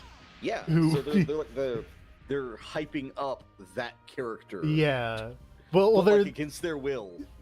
and they're like protecting her is the thing because the Yeah. brother's like Well, it's because they overprotective. want her to win. Yeah, it's like they want her to win, so they're purposely going out of their way to stymie every other competitor, even though they don't want that. Yeah. Yeah, It- Yell was a fun time. Yeah, it was fun. And Team Star is just like a bunch of bullied kids. I will say, I did really love the Sword and Shield take on the gyms, where like you have the big stadium battles at the end. Yeah. Like making it feel like more of an act. Like, no, this Pokemon League thing is like an actual event. League, yeah. Oh, I just got the League connection. Yeah.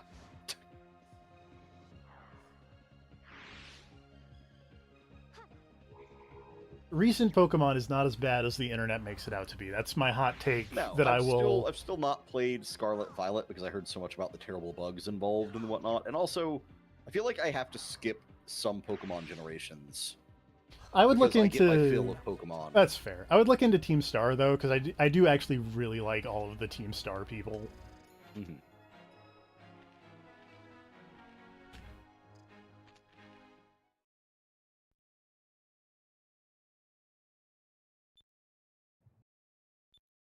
Oh, I'm in the esports section of this. I don't care about it. Skip through, skip through, skip through.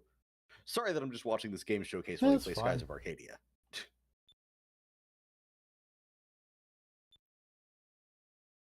Is Rocket League still a thing people play? Thinking about esports.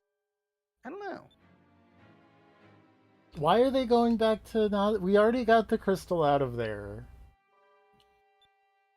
What is this? Speaking of soccer, is this soccer with animal people? Is this No, that girl just has robot rabbit ears, but then Oh. that man is a lion. Why not? Have you ever heard of Animal Soccer World?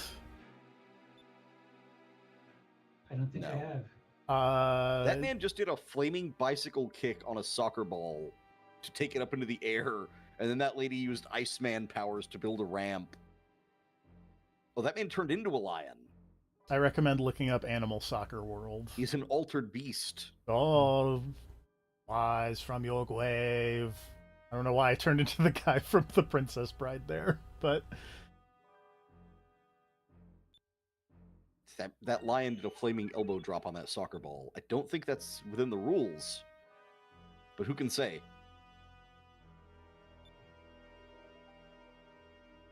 I'll say this. This looks like a way more entertaining soccer game than that thing from the people who made fucking Sifu.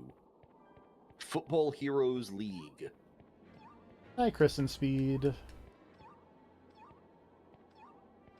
Is this? Oh, there what is it this nonsense?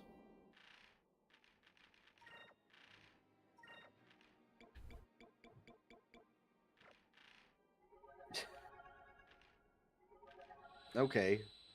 There's a game called A Gentleman's Dispute, which is apparently like a weird physics brawler thing, but everyone plays as dudes in suits with top hats and ridiculous mustaches, and you have a really stupid walking animation. I can see this being fun for like a couple of games.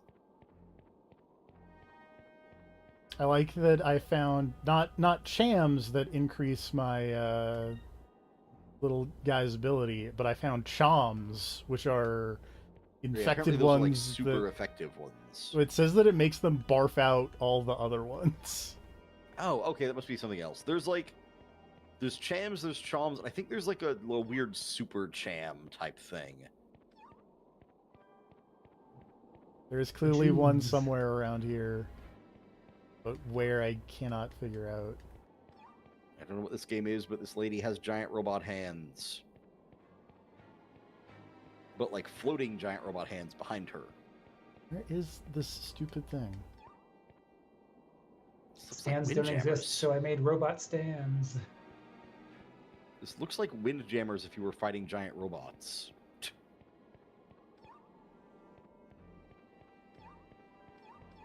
Oh. Wait, no, there's a lady. This is Windjammers, but like 3D action anime.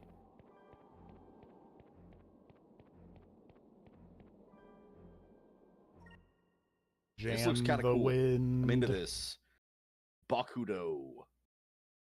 I'll check that out. 1 second. Hold on. I will wishlist that on Steam.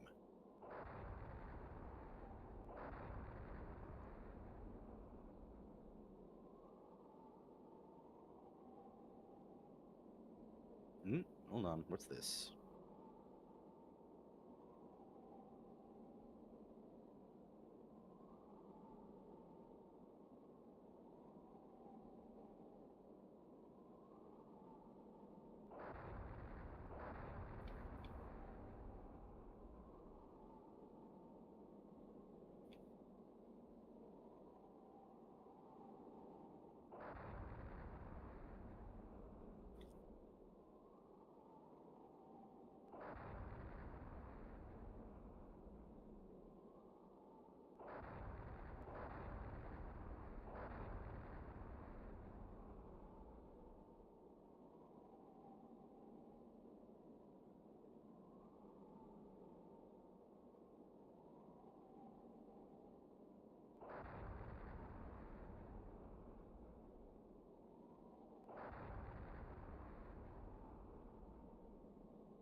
Apparently they're making a Pathologic 3.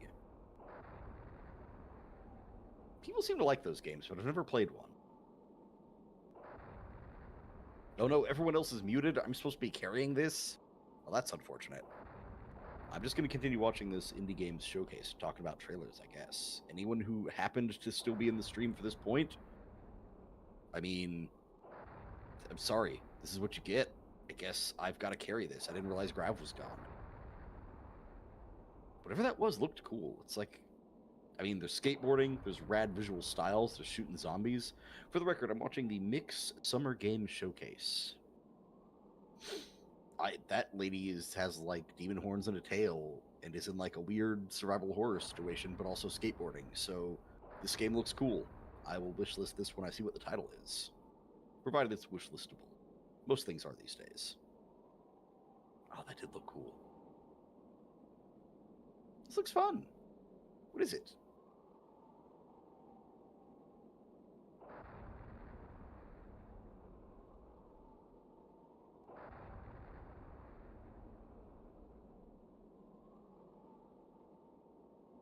Silly Polly Beast. All right, let's look that up.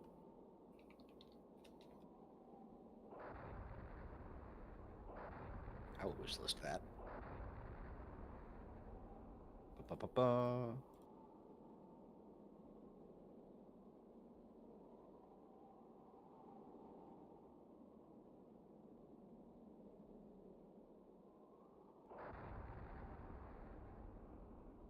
Yep. I don't know what this is, but it looks vaguely... Well, no, I wanted to say Souls-like, but I'm not sure. But that lady is fighting robots. Visually, it reminds me of Nier.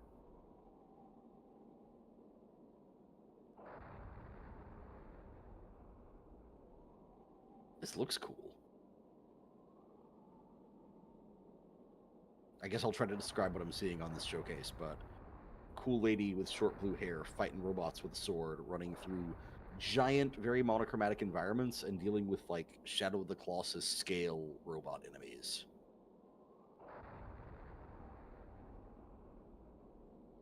She's using her sword to like ride up the side of an enemy. Yeah, it's like this enemy is big to the point of being a moving level, like a platforming challenge. Motor Slice. I will wishlist that. I love a good indie games showcase.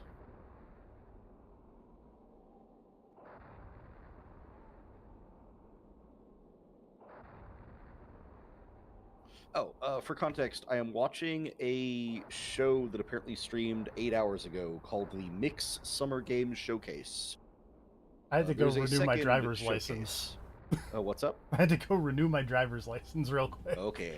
I was narrating game trailers because I didn't realize that you and Grav were both gone, so there was like a stretch of silence. And then I was like, oh no, I'm supposed to be carrying this. Yeah. It went bad. TFE's back, everybody. But there was a game called Motor Slice that looked pretty rad, and then also a game called Silly Polly Beast, which looked like survival horror plus skateboarding plus a really cool visual style.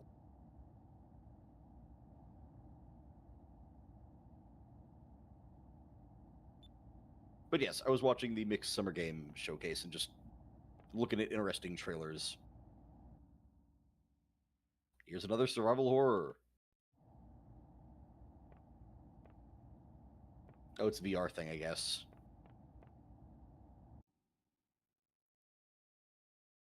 Yes, Pathologic is not a puzzle game. It is not. I don't know what Pathologic is. It's a horror. Okay, they're making a Pathologic 3, apparently. I believe they've already made... There was a Pathologic it was 2 on the that trailer came thing. out already. I don't remember. There was a trailer for a Pathologic 3. Pathologic is from the same people who made Cargo: The Quest for Gravity. Okay. Which, I don't know if you remember that quick look. I do remember that quick look. Yeah.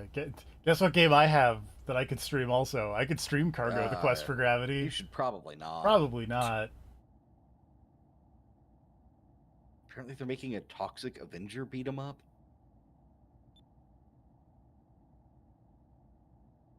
That's weird.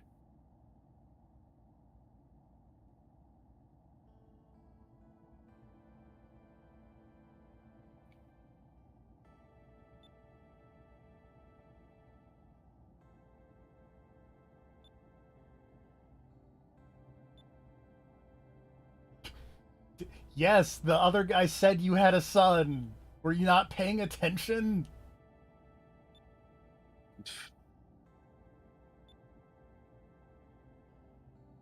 Look, Vice doesn't pay attention to most things. Oh, hey, I don't know what this is, but it's like a weird... It looks kind of like a voxel-based shooter.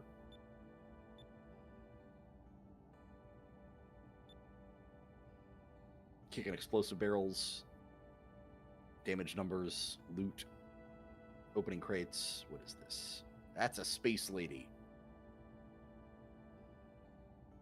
That's another space lady with a sword and a weird, cool jetpack. Is that a sword or a hockey stick? Either way. No, that's a sword. All right.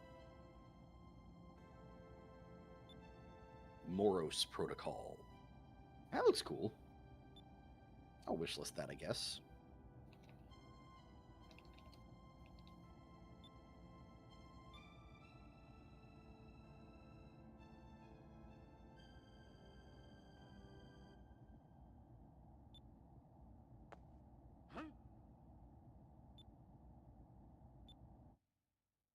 Space Whale is here.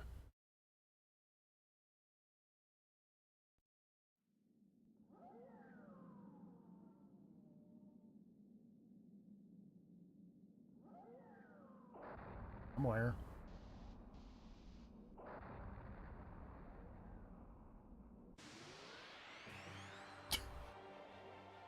The really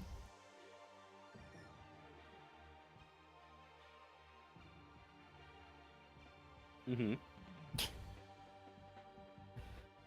Use your words. undercutting the like dramatic moment with just a random encounter. Serves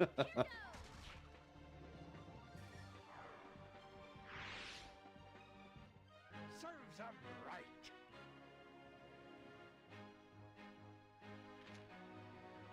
No, it's like a... I don't know. Nothing about this trailer looks bad, but nothing about it also makes it stand out. Except for the fact that the game is called Holy Shoot, which does make me laugh. But it's just a first-person roguelike shooter where you go shoot enemies in hell and do roguelike power-ups. Which, like, it looks fine. It doesn't look bad. But also, there's like a lot of roguelike shooters now.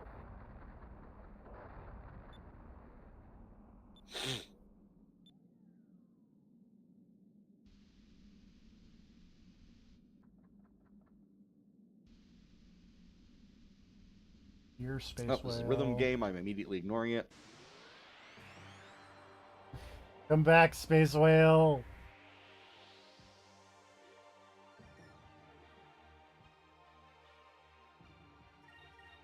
Oh, right. This is another one of those Disco Elysium-like games. Fire consume my enemies! Slam to burst! This one is called Esoteric Ebb, and you're playing as like a knight. Back in my day, we called those Planescape likes. Yeah, but Planescape was shit, and Disco Elysium was good, so Oh. nobody likes Planescape. I I like- like Planescape, actually. I I was just, about- I just thought it'd be fun to make fun of it. Because I want someone to get angry. Like, there's only 3 people watching, but I want someone to get angry. It was me.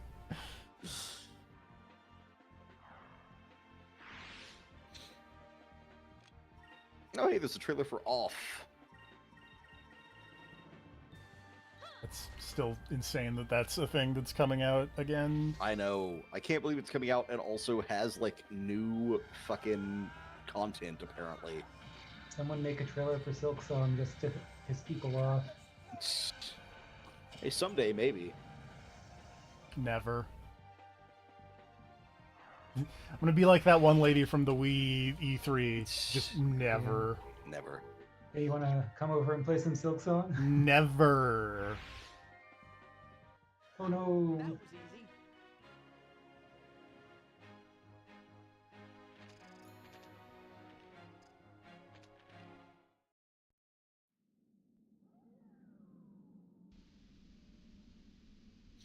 Oh, wait, I think...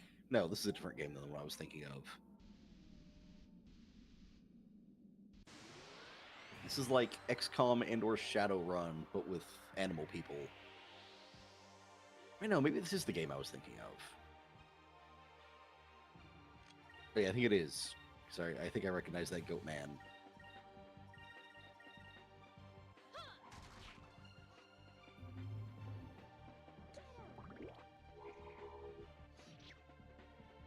Oh, was that a hawk detective? Now you're speaking my language. It's a game called Wild Tactics. The only jarring thing is that the 3D graphical style of the gameplay does not mesh at all with the character portraits, which are much more cartoony. But it does look fun. It's already on my wish list from that last Indie Games showcase.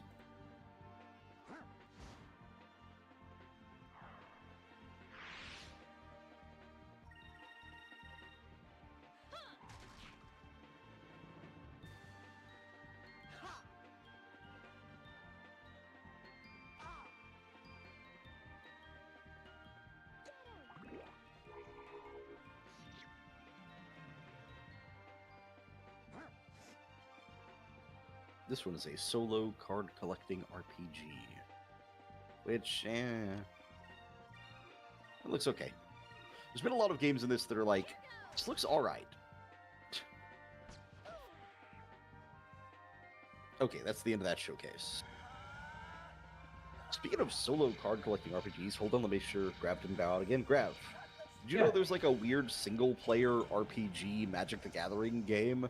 Yeah, the like Shindala or something. Yeah, It's from Chandelar. From the mid '90s.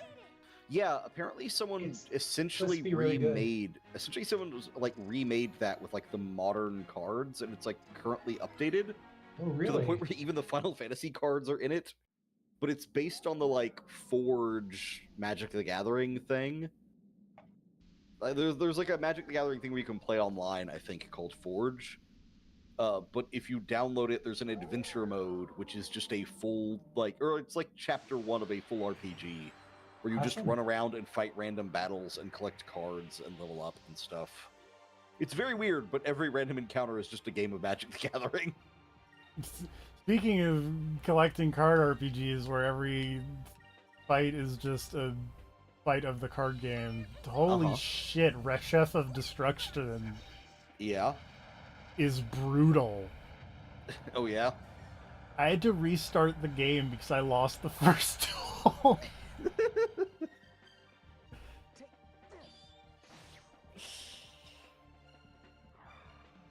Yeah, that one was past my era of playing Yu-Gi-Oh games. It's so, like, I guess apparently people complained that the Sacred Cards was too easy. Oh, okay. And boy, did they That would fix... explain why I could beat it. Did they fix that problem? Did the first guy just hit you with some kind of bullshit infinite combo right out the gate? No. So the problem is the first guy, you fight him. He just had like the same deck that I did, but he just drew a better starting hand, and I just couldn't get anything on the field. But like the main problem is that your life points you don't start at 8,000 life points when you start a fight. You start at whatever you started at before. Oh. Which is a problem when you get, for example, stuck on a train and have to fight 4 people to fight the boss of the train level, and you can't replenish your life points at any point. Hello, Space Whale.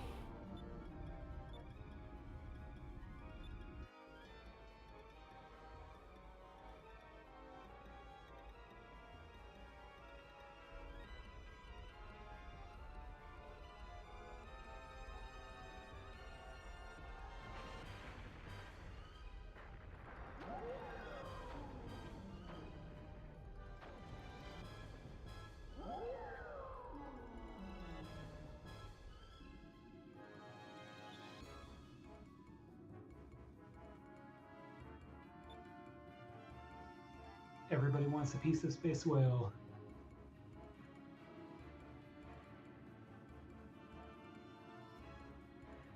Ramirez.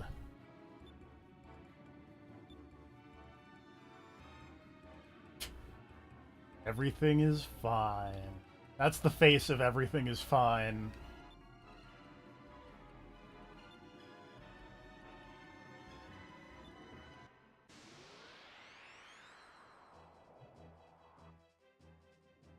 It might, but the other problem with that is they cut all the rewards by a factor of 10. You used to get, like 1,000 money and 10, like deck points, which is admittedly not a problem because I'm very blatantly cheating on deck points. But now you get, and I'm not making this up, you get 1 deck point and like $10 every time you fight someone. And it's like, this is a nightmare.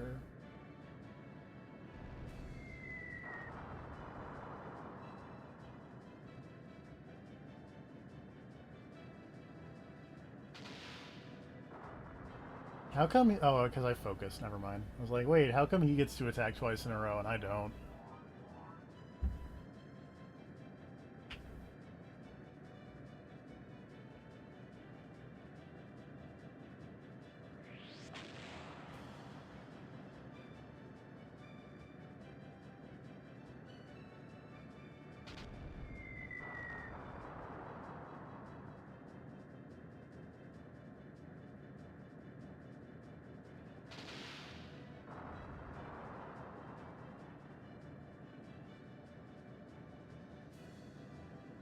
Yeah, I found the GitHub for that magic thing. I'll have to check that out at some point. Yeah, it's interesting. I downloaded it, played a little bit of it, and lost a couple of matches and was like, all right, I'll come back to this later maybe. The last thing I need to do is get trapped up in another big RPG. And also, I want to get back into playing Magic Arena, and if I'm playing a solo Magic RPG on the side, that'll just get really confusing. Yep. Although I did reinstall Arena and have not actually gotten around to playing a single match since I did. So my plan was to build up some currency and whatnot to use whenever the Final Fantasy set came out, but that has not worked out so far. Yeah, I've been keeping up with dailies on Arena more or less since it came out, so that keeps me up with cards at a good clip. Yeah, that's what I think. That's what I used to do, was just pop in like every 3 days, complete my dailies, get back out, but I haven't done it in a bit.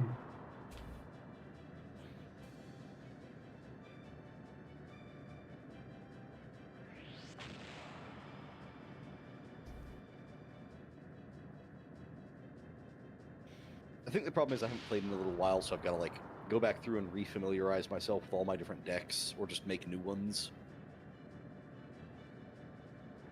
And I haven't played since before like Foundations hit, so there's a lot of new cards to get used to. Yep, always is. Just think of how many of those you can Foundations suplex.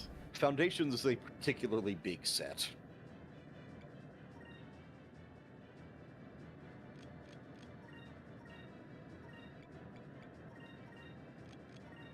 Oh, I'll be right back.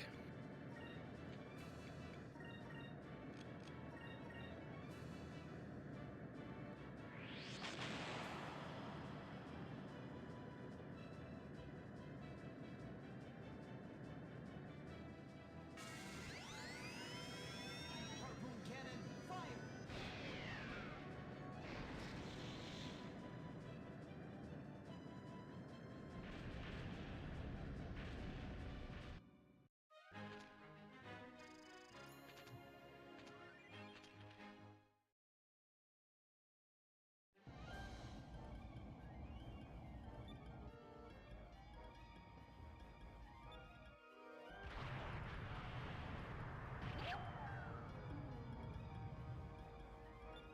Harpoon that whale. Oh god.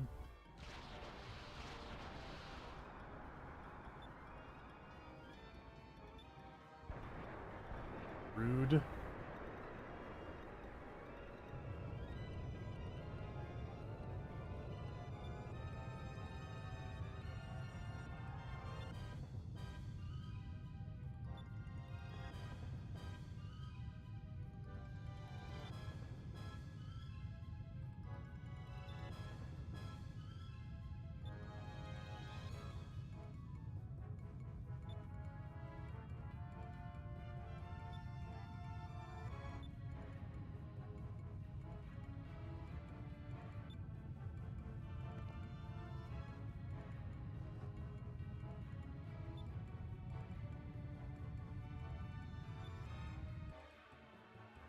Get down.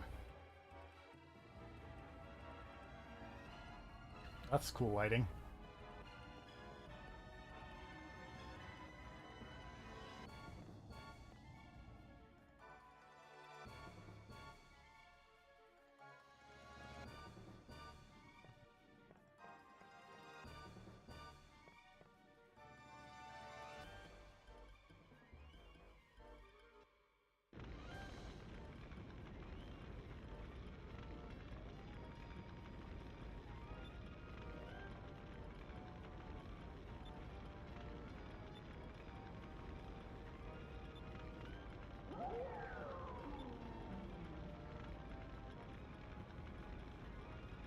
Back.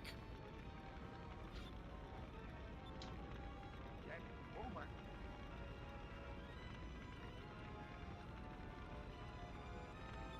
Fuck up that sky whale. Oh, I almost called it a space whale. I mean, I've been calling it a space whale. Oh, well, goodbye again. Time for the dramatic sacrifice. I think you guys might need a new boat. I think we need a new boat.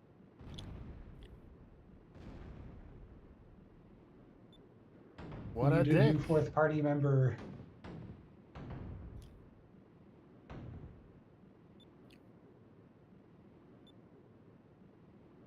Well, Ramirez we- out here committing war crimes. we need a new first party member, apparently.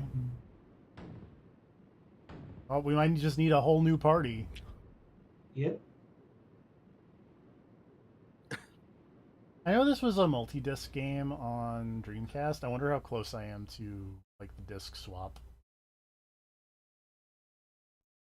I couldn't tell you. I didn't get that far on Dreamcast.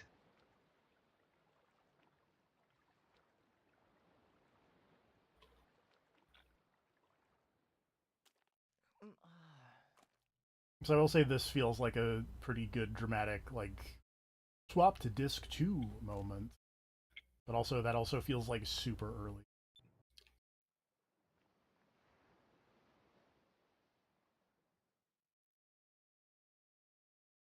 Apparently it happens after Yafutoma, whatever that is. All right. So it is still coming.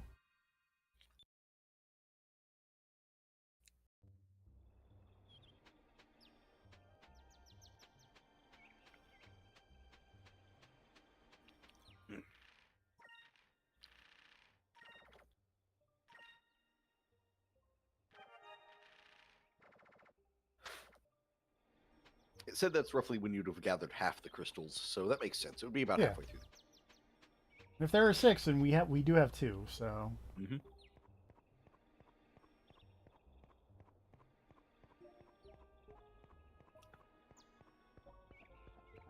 I really hope you just walk up a hill and get a title card that says this island is Yafutoma or whatever the fuck. that would be very fun.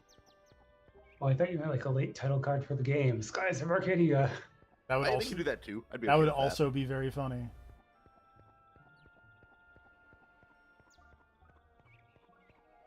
Yeah, I don't think they were doing title cards for games at this point. I'm sure some crazy person was, but Hmm. All right. What's up with the second showcase over here? Oh, before I start the second showcase and watch more trailers, I forgot to mention, I actually recently picked up and read through one of the old Magic the Gathering novels. Oh, nice. The Thran, the one that gives the backstory on Yawgmoth and like how the Phyrexians came to be. I read It was that a good one. read. It was surprisingly, I liked it. But Yeah, I read- it did. I was gonna say, I read a good chunk of those back in the day. Most of the, pun not intended, the Urza's Saga books. Yeah. Why But is- I enjoyed it, and it made me kind of bummed out that there's not one of those for like New Phyrexia. Like by the time New Phyrexia was a thing, they'd kind of stopped doing their novels and stuff. why is that a It's a pun? Oh, because there's a card called Urza's Saga. Oh. There's a set called Urza's Saga. Oh, it's a whole set. I thought it was just Because there's the saga card that's like Urza's something. There's also a card called Urza's Saga, but there's a set called Urza's Saga from like 1996. Okay. Well, that Or was before I was into Magic the Gathering. 98, something in that range. That was before I could read. But yeah, I enjoyed that book, and it's fun, I think, how the first half of the book basically portrays Yawgmoth as like a reasonable dude, but with the occasional flash forward to be like, by the way, remember this guy's gonna be super evil. Mhm. And then it's like, oh yeah, no, here's him curing this disease, here's him doing all this other stuff. And then he's like, all right, now that I'm in a position of basically unquestioned authority, let me tell you guys about eugenics. Yeah. And then it's like, oh, now it's gone off the rails. There it is. All right. Now he's lost it. And then you find out the whole thing he'd like engineered from the start, so he was evil from the word go. It's like, oh, what a dick. What other rest of the island are you talking about, Vice? Oh, hey, there's a skeleton. That's probably what he was talking about. The skeleton that I just completely ignored.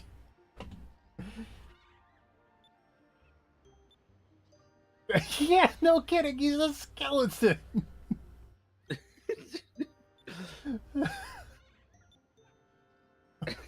The fuck you He mean? might have been dead. No, he might have been dead recently, and something just ate all of his flesh and turned him into a skeleton. I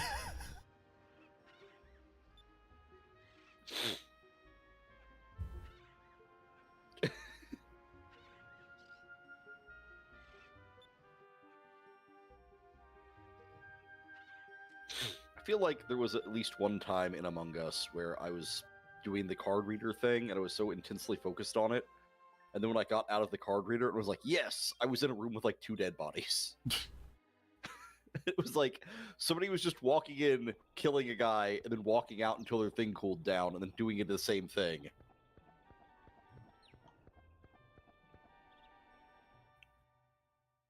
Among Us was a fun time, but I heard that 3D version they released apparently has some serious issues. Huh. Hold on, let me go look this up. So I don't want to speak out of turn, but I heard there was like some really weird censorship stuff going on with the voice chat.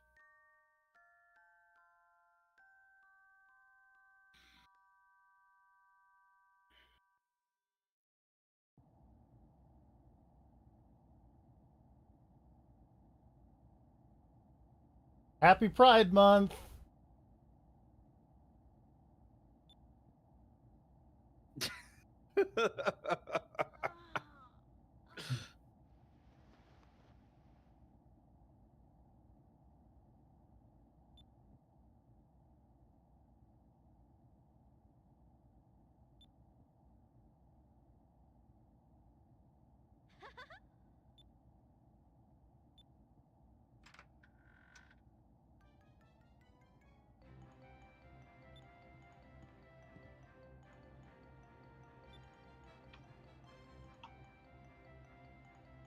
I don't know what you typed there because it got censored, unless you did that yourself.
So yeah, apparently the whole thing with Among Us 3D is that even if you are in a private lobby with friends and no one posts a report, the game has some kind of automated ban system where swearing will get you banned. Weird.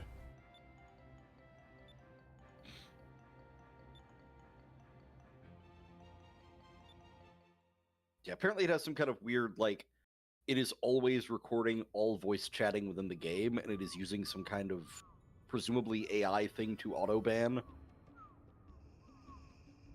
I'm not sure on the specifics, but I saw a lot of complaints about it when the game first launched, for sure.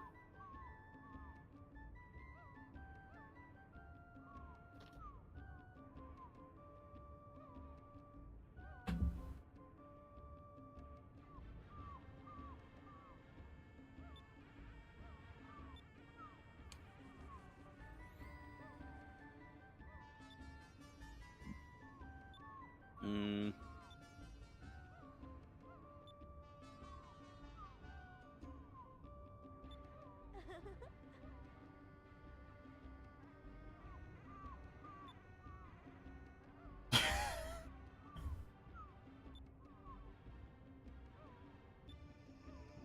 All right, bye.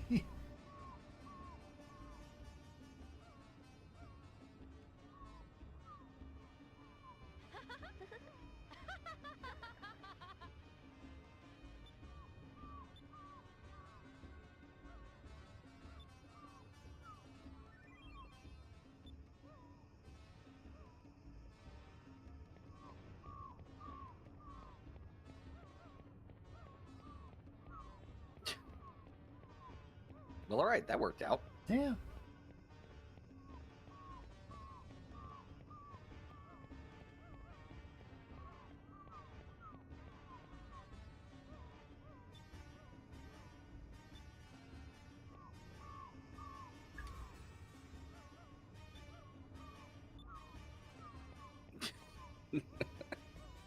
Right?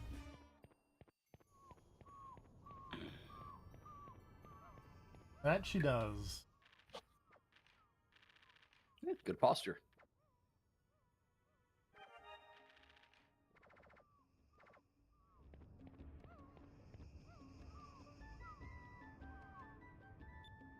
I do like the difference in situations of Vice wakes up on a deserted island with a skeleton, and they wake up in like a nice house. Mhm.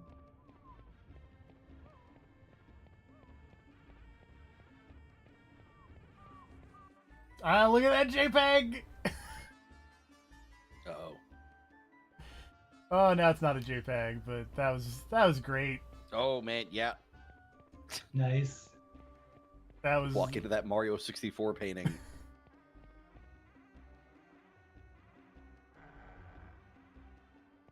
Ba ba ba ba ba ba. Let's pickle. this appears to be a bar. Not what I'm looking for at the moment.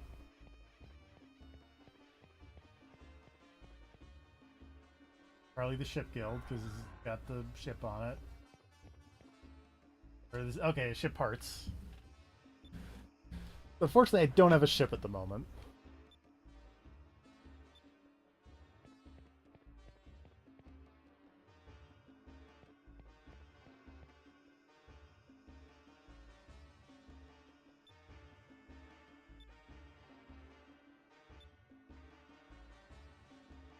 Cat.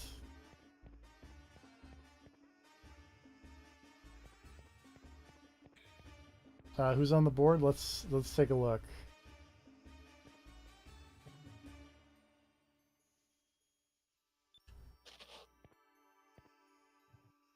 Wait, that does look like Vice, kinda. Yeah, I was about to say.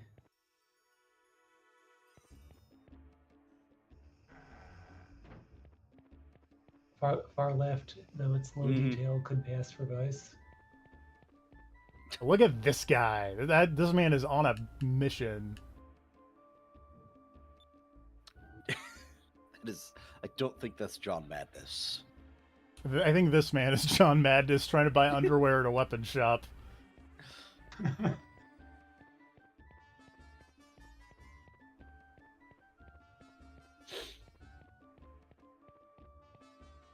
Ay ay ay. This looks like an inn.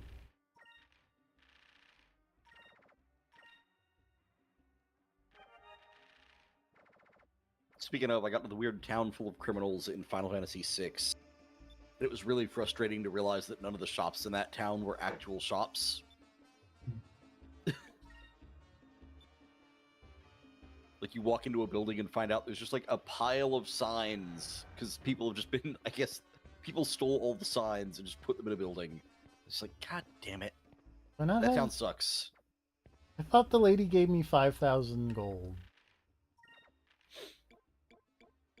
Well, you got an item that was her purse. Maybe you have to use the item?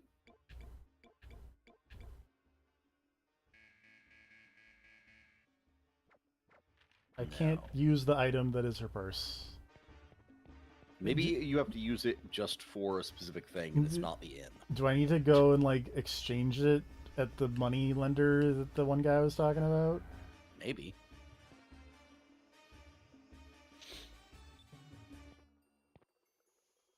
Yeah, there's like a. That's what I was thinking. Is like there's a specific thing that 5,000 gold or whatever she gave you is for a thing that is going to cost you 5,000 gold.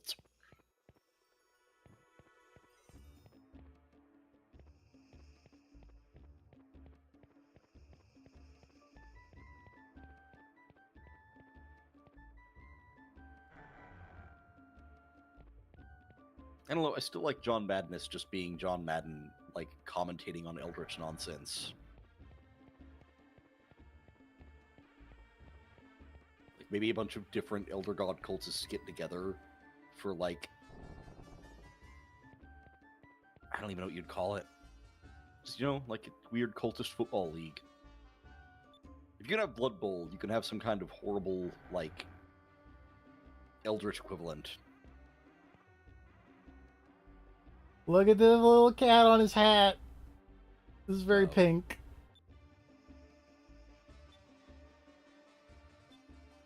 That's a cool cat.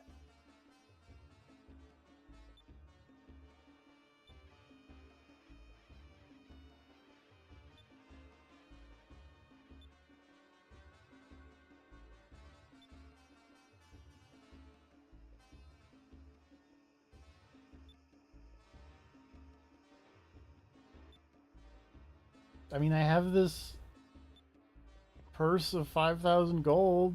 Does that work for you?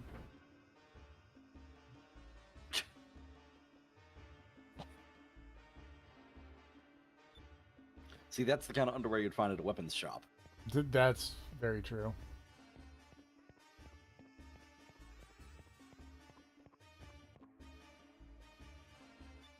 Oh, can't steal this man's goodies. Oh, speaking of Cthulhu's nonsense, how is the Doom the Dark Ages going for you guys? I Good. need I'm to still play a pretty little early more. in, but Yeah. been getting back into it. I surprisingly enjoyed the mech section. I thought that might be lame, but it was fine. Yeah, no, I actually enjoy the mech section more than I enjoy the dragon sections. I The think mech I just- sections yeah. usually are over fairly quickly. Yeah, I think I just they're- got to the first dragon stuff.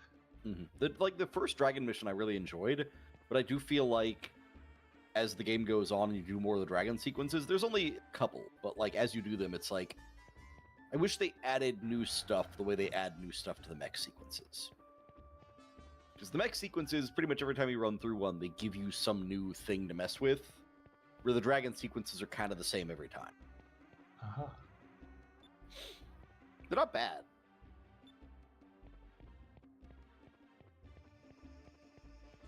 And I do enjoy that the dragon gets glory kills. Even though, like, straight up, that thing just looks like it came straight out of Far Cry Blood Dragon. With its neon wings. Yes, with its laser wings. It's a dragon wearing a helmet with, like, a glowing mono eye. Like it's a fucking Zaku.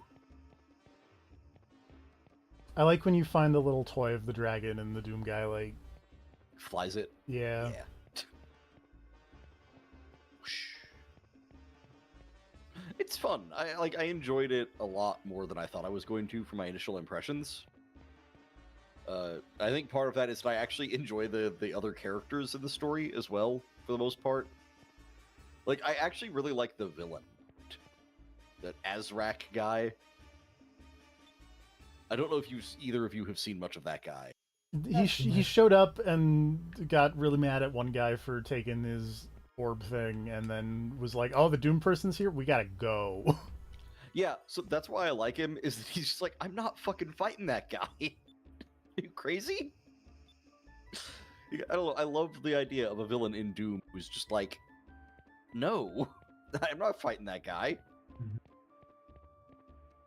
He's killed so many cyber demons, You think that the Hell Priests in Eternal would have known better than right? to talk trash? I mean, I kind of figured, but it is just a matter of, trying to find The next thing. the next thing here.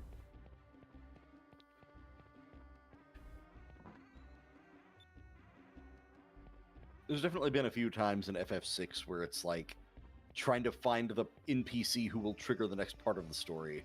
Ride the Shoepuff? Oh, not in 6, sadly. Only Z Chocobos.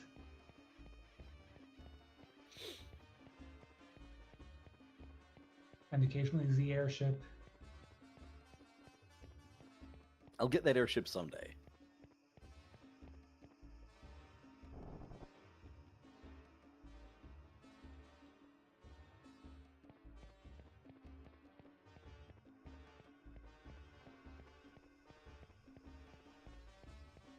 I think my only problem with 6 so far has been its insistence on splitting the party and me not knowing if I should bring certain people or not to trigger things. Because like I know there's like story stuff you miss if you don't bring the right people at the right times or whatever. I think that's pretty sparing in terms of when that happens. Yeah.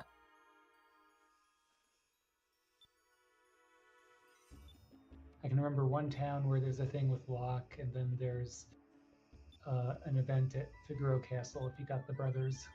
Yeah, I've seen those two.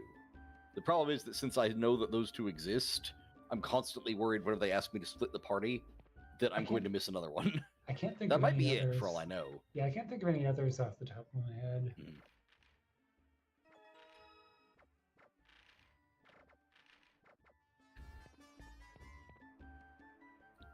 Thanks, buddy.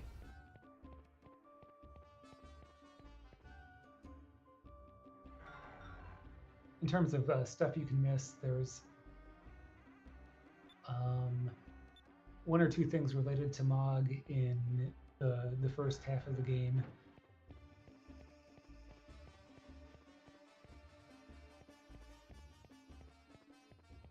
And also, the ability to recruit Shadow is something you can screw up. I did in my first playthrough back in the day. The ability to recruit Shadow as a permanent party member, that is. Yeah. Because he shows up and leaves a few times. Yeah, you gotta give him a gun and a motorcycle. Mm-hmm. Otherwise, he's just like, damn, not here. He's like, I am the ultimate life form, and then he throws his dog for some reason. He's like Ken in Persona 4, Ultimax. Exactly. He gives routine dog pressure. He does.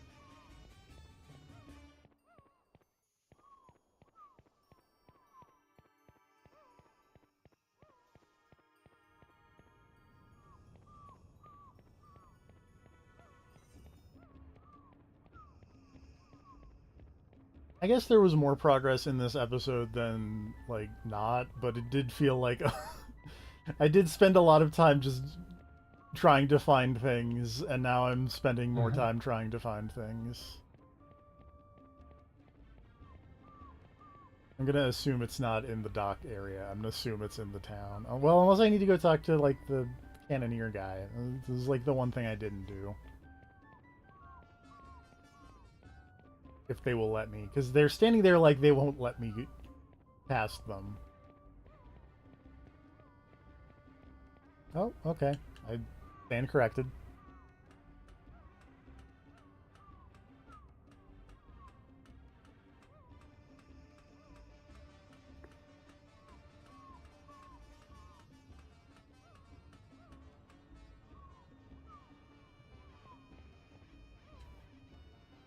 What's up? Large man!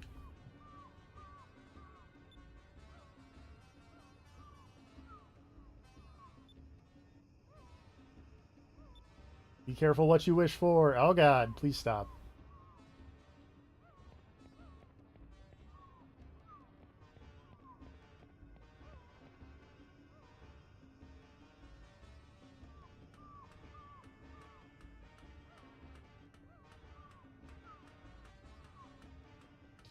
It's good that these cannoneers are enthusiastic about their job, I guess.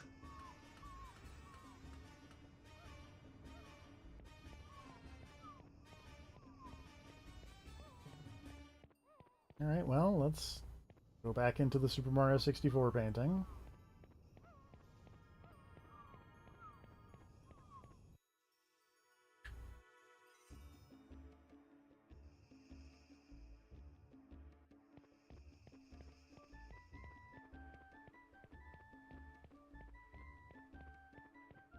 Maybe there's something else up here.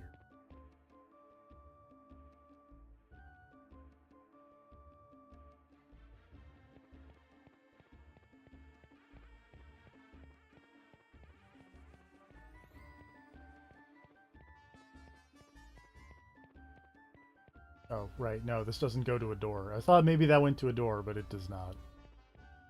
And then this just goes over here to a chest and a shoe buff.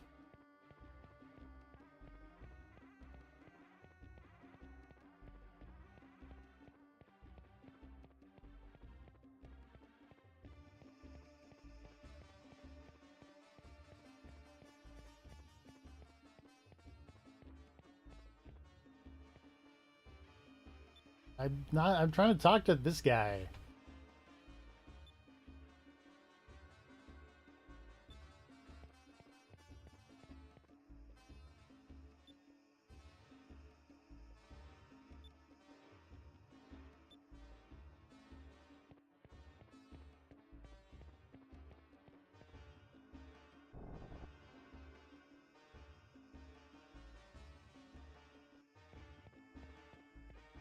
I need to like talk to the one guy again and be like, no, we didn't have a fight. We got shipwrecked.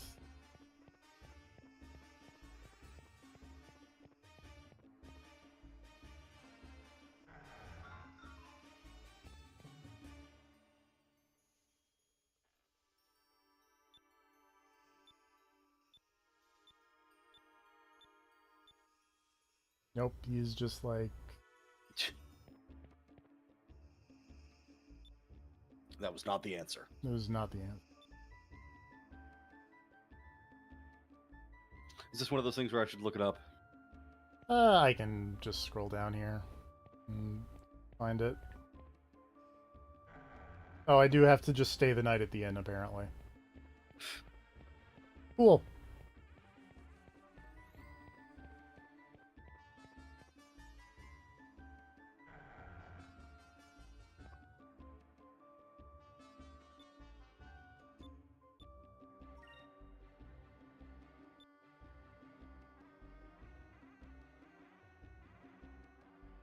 But I think we will do this part and then switch device and hit the next save point and call that Skies of Arcadia stream.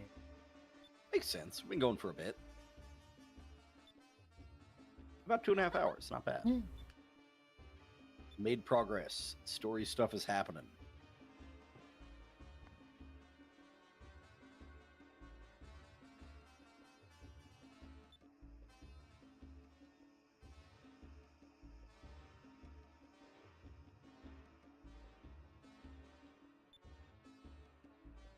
Oh, that's right. There are, 6 different moons. We could not be looking at the same moon.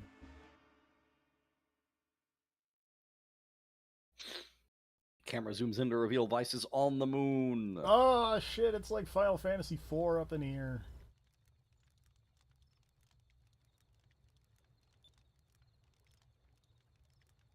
Vice is on the moon with Mega Man.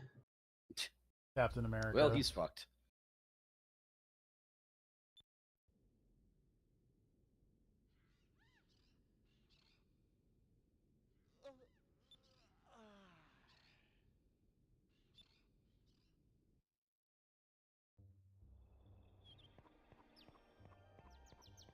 Time to go hunting for a save point. There's one over here. I do like Vice's assurance that, like, well, if he survived long enough to settle in the cave, there has to be food. It's like, yeah, but he is a skeleton. He is a skeleton. It's entirely possible he just lived long enough to build a shelter and then die. Well, we will discover the answer to that question next week. Probably. All right. I'm leaning more towards probably not a stream tomorrow, but All right. we will discover the future together. Something. I don't know. Post Malone says, "Enjoy your video games." I didn't know Post Malone was here. Mhm. He's always around whenever you mention Magic the Gathering. That's true. I'm gonna hit the stop streaming button. Night, everybody. All right. Good night, everybody. Good night.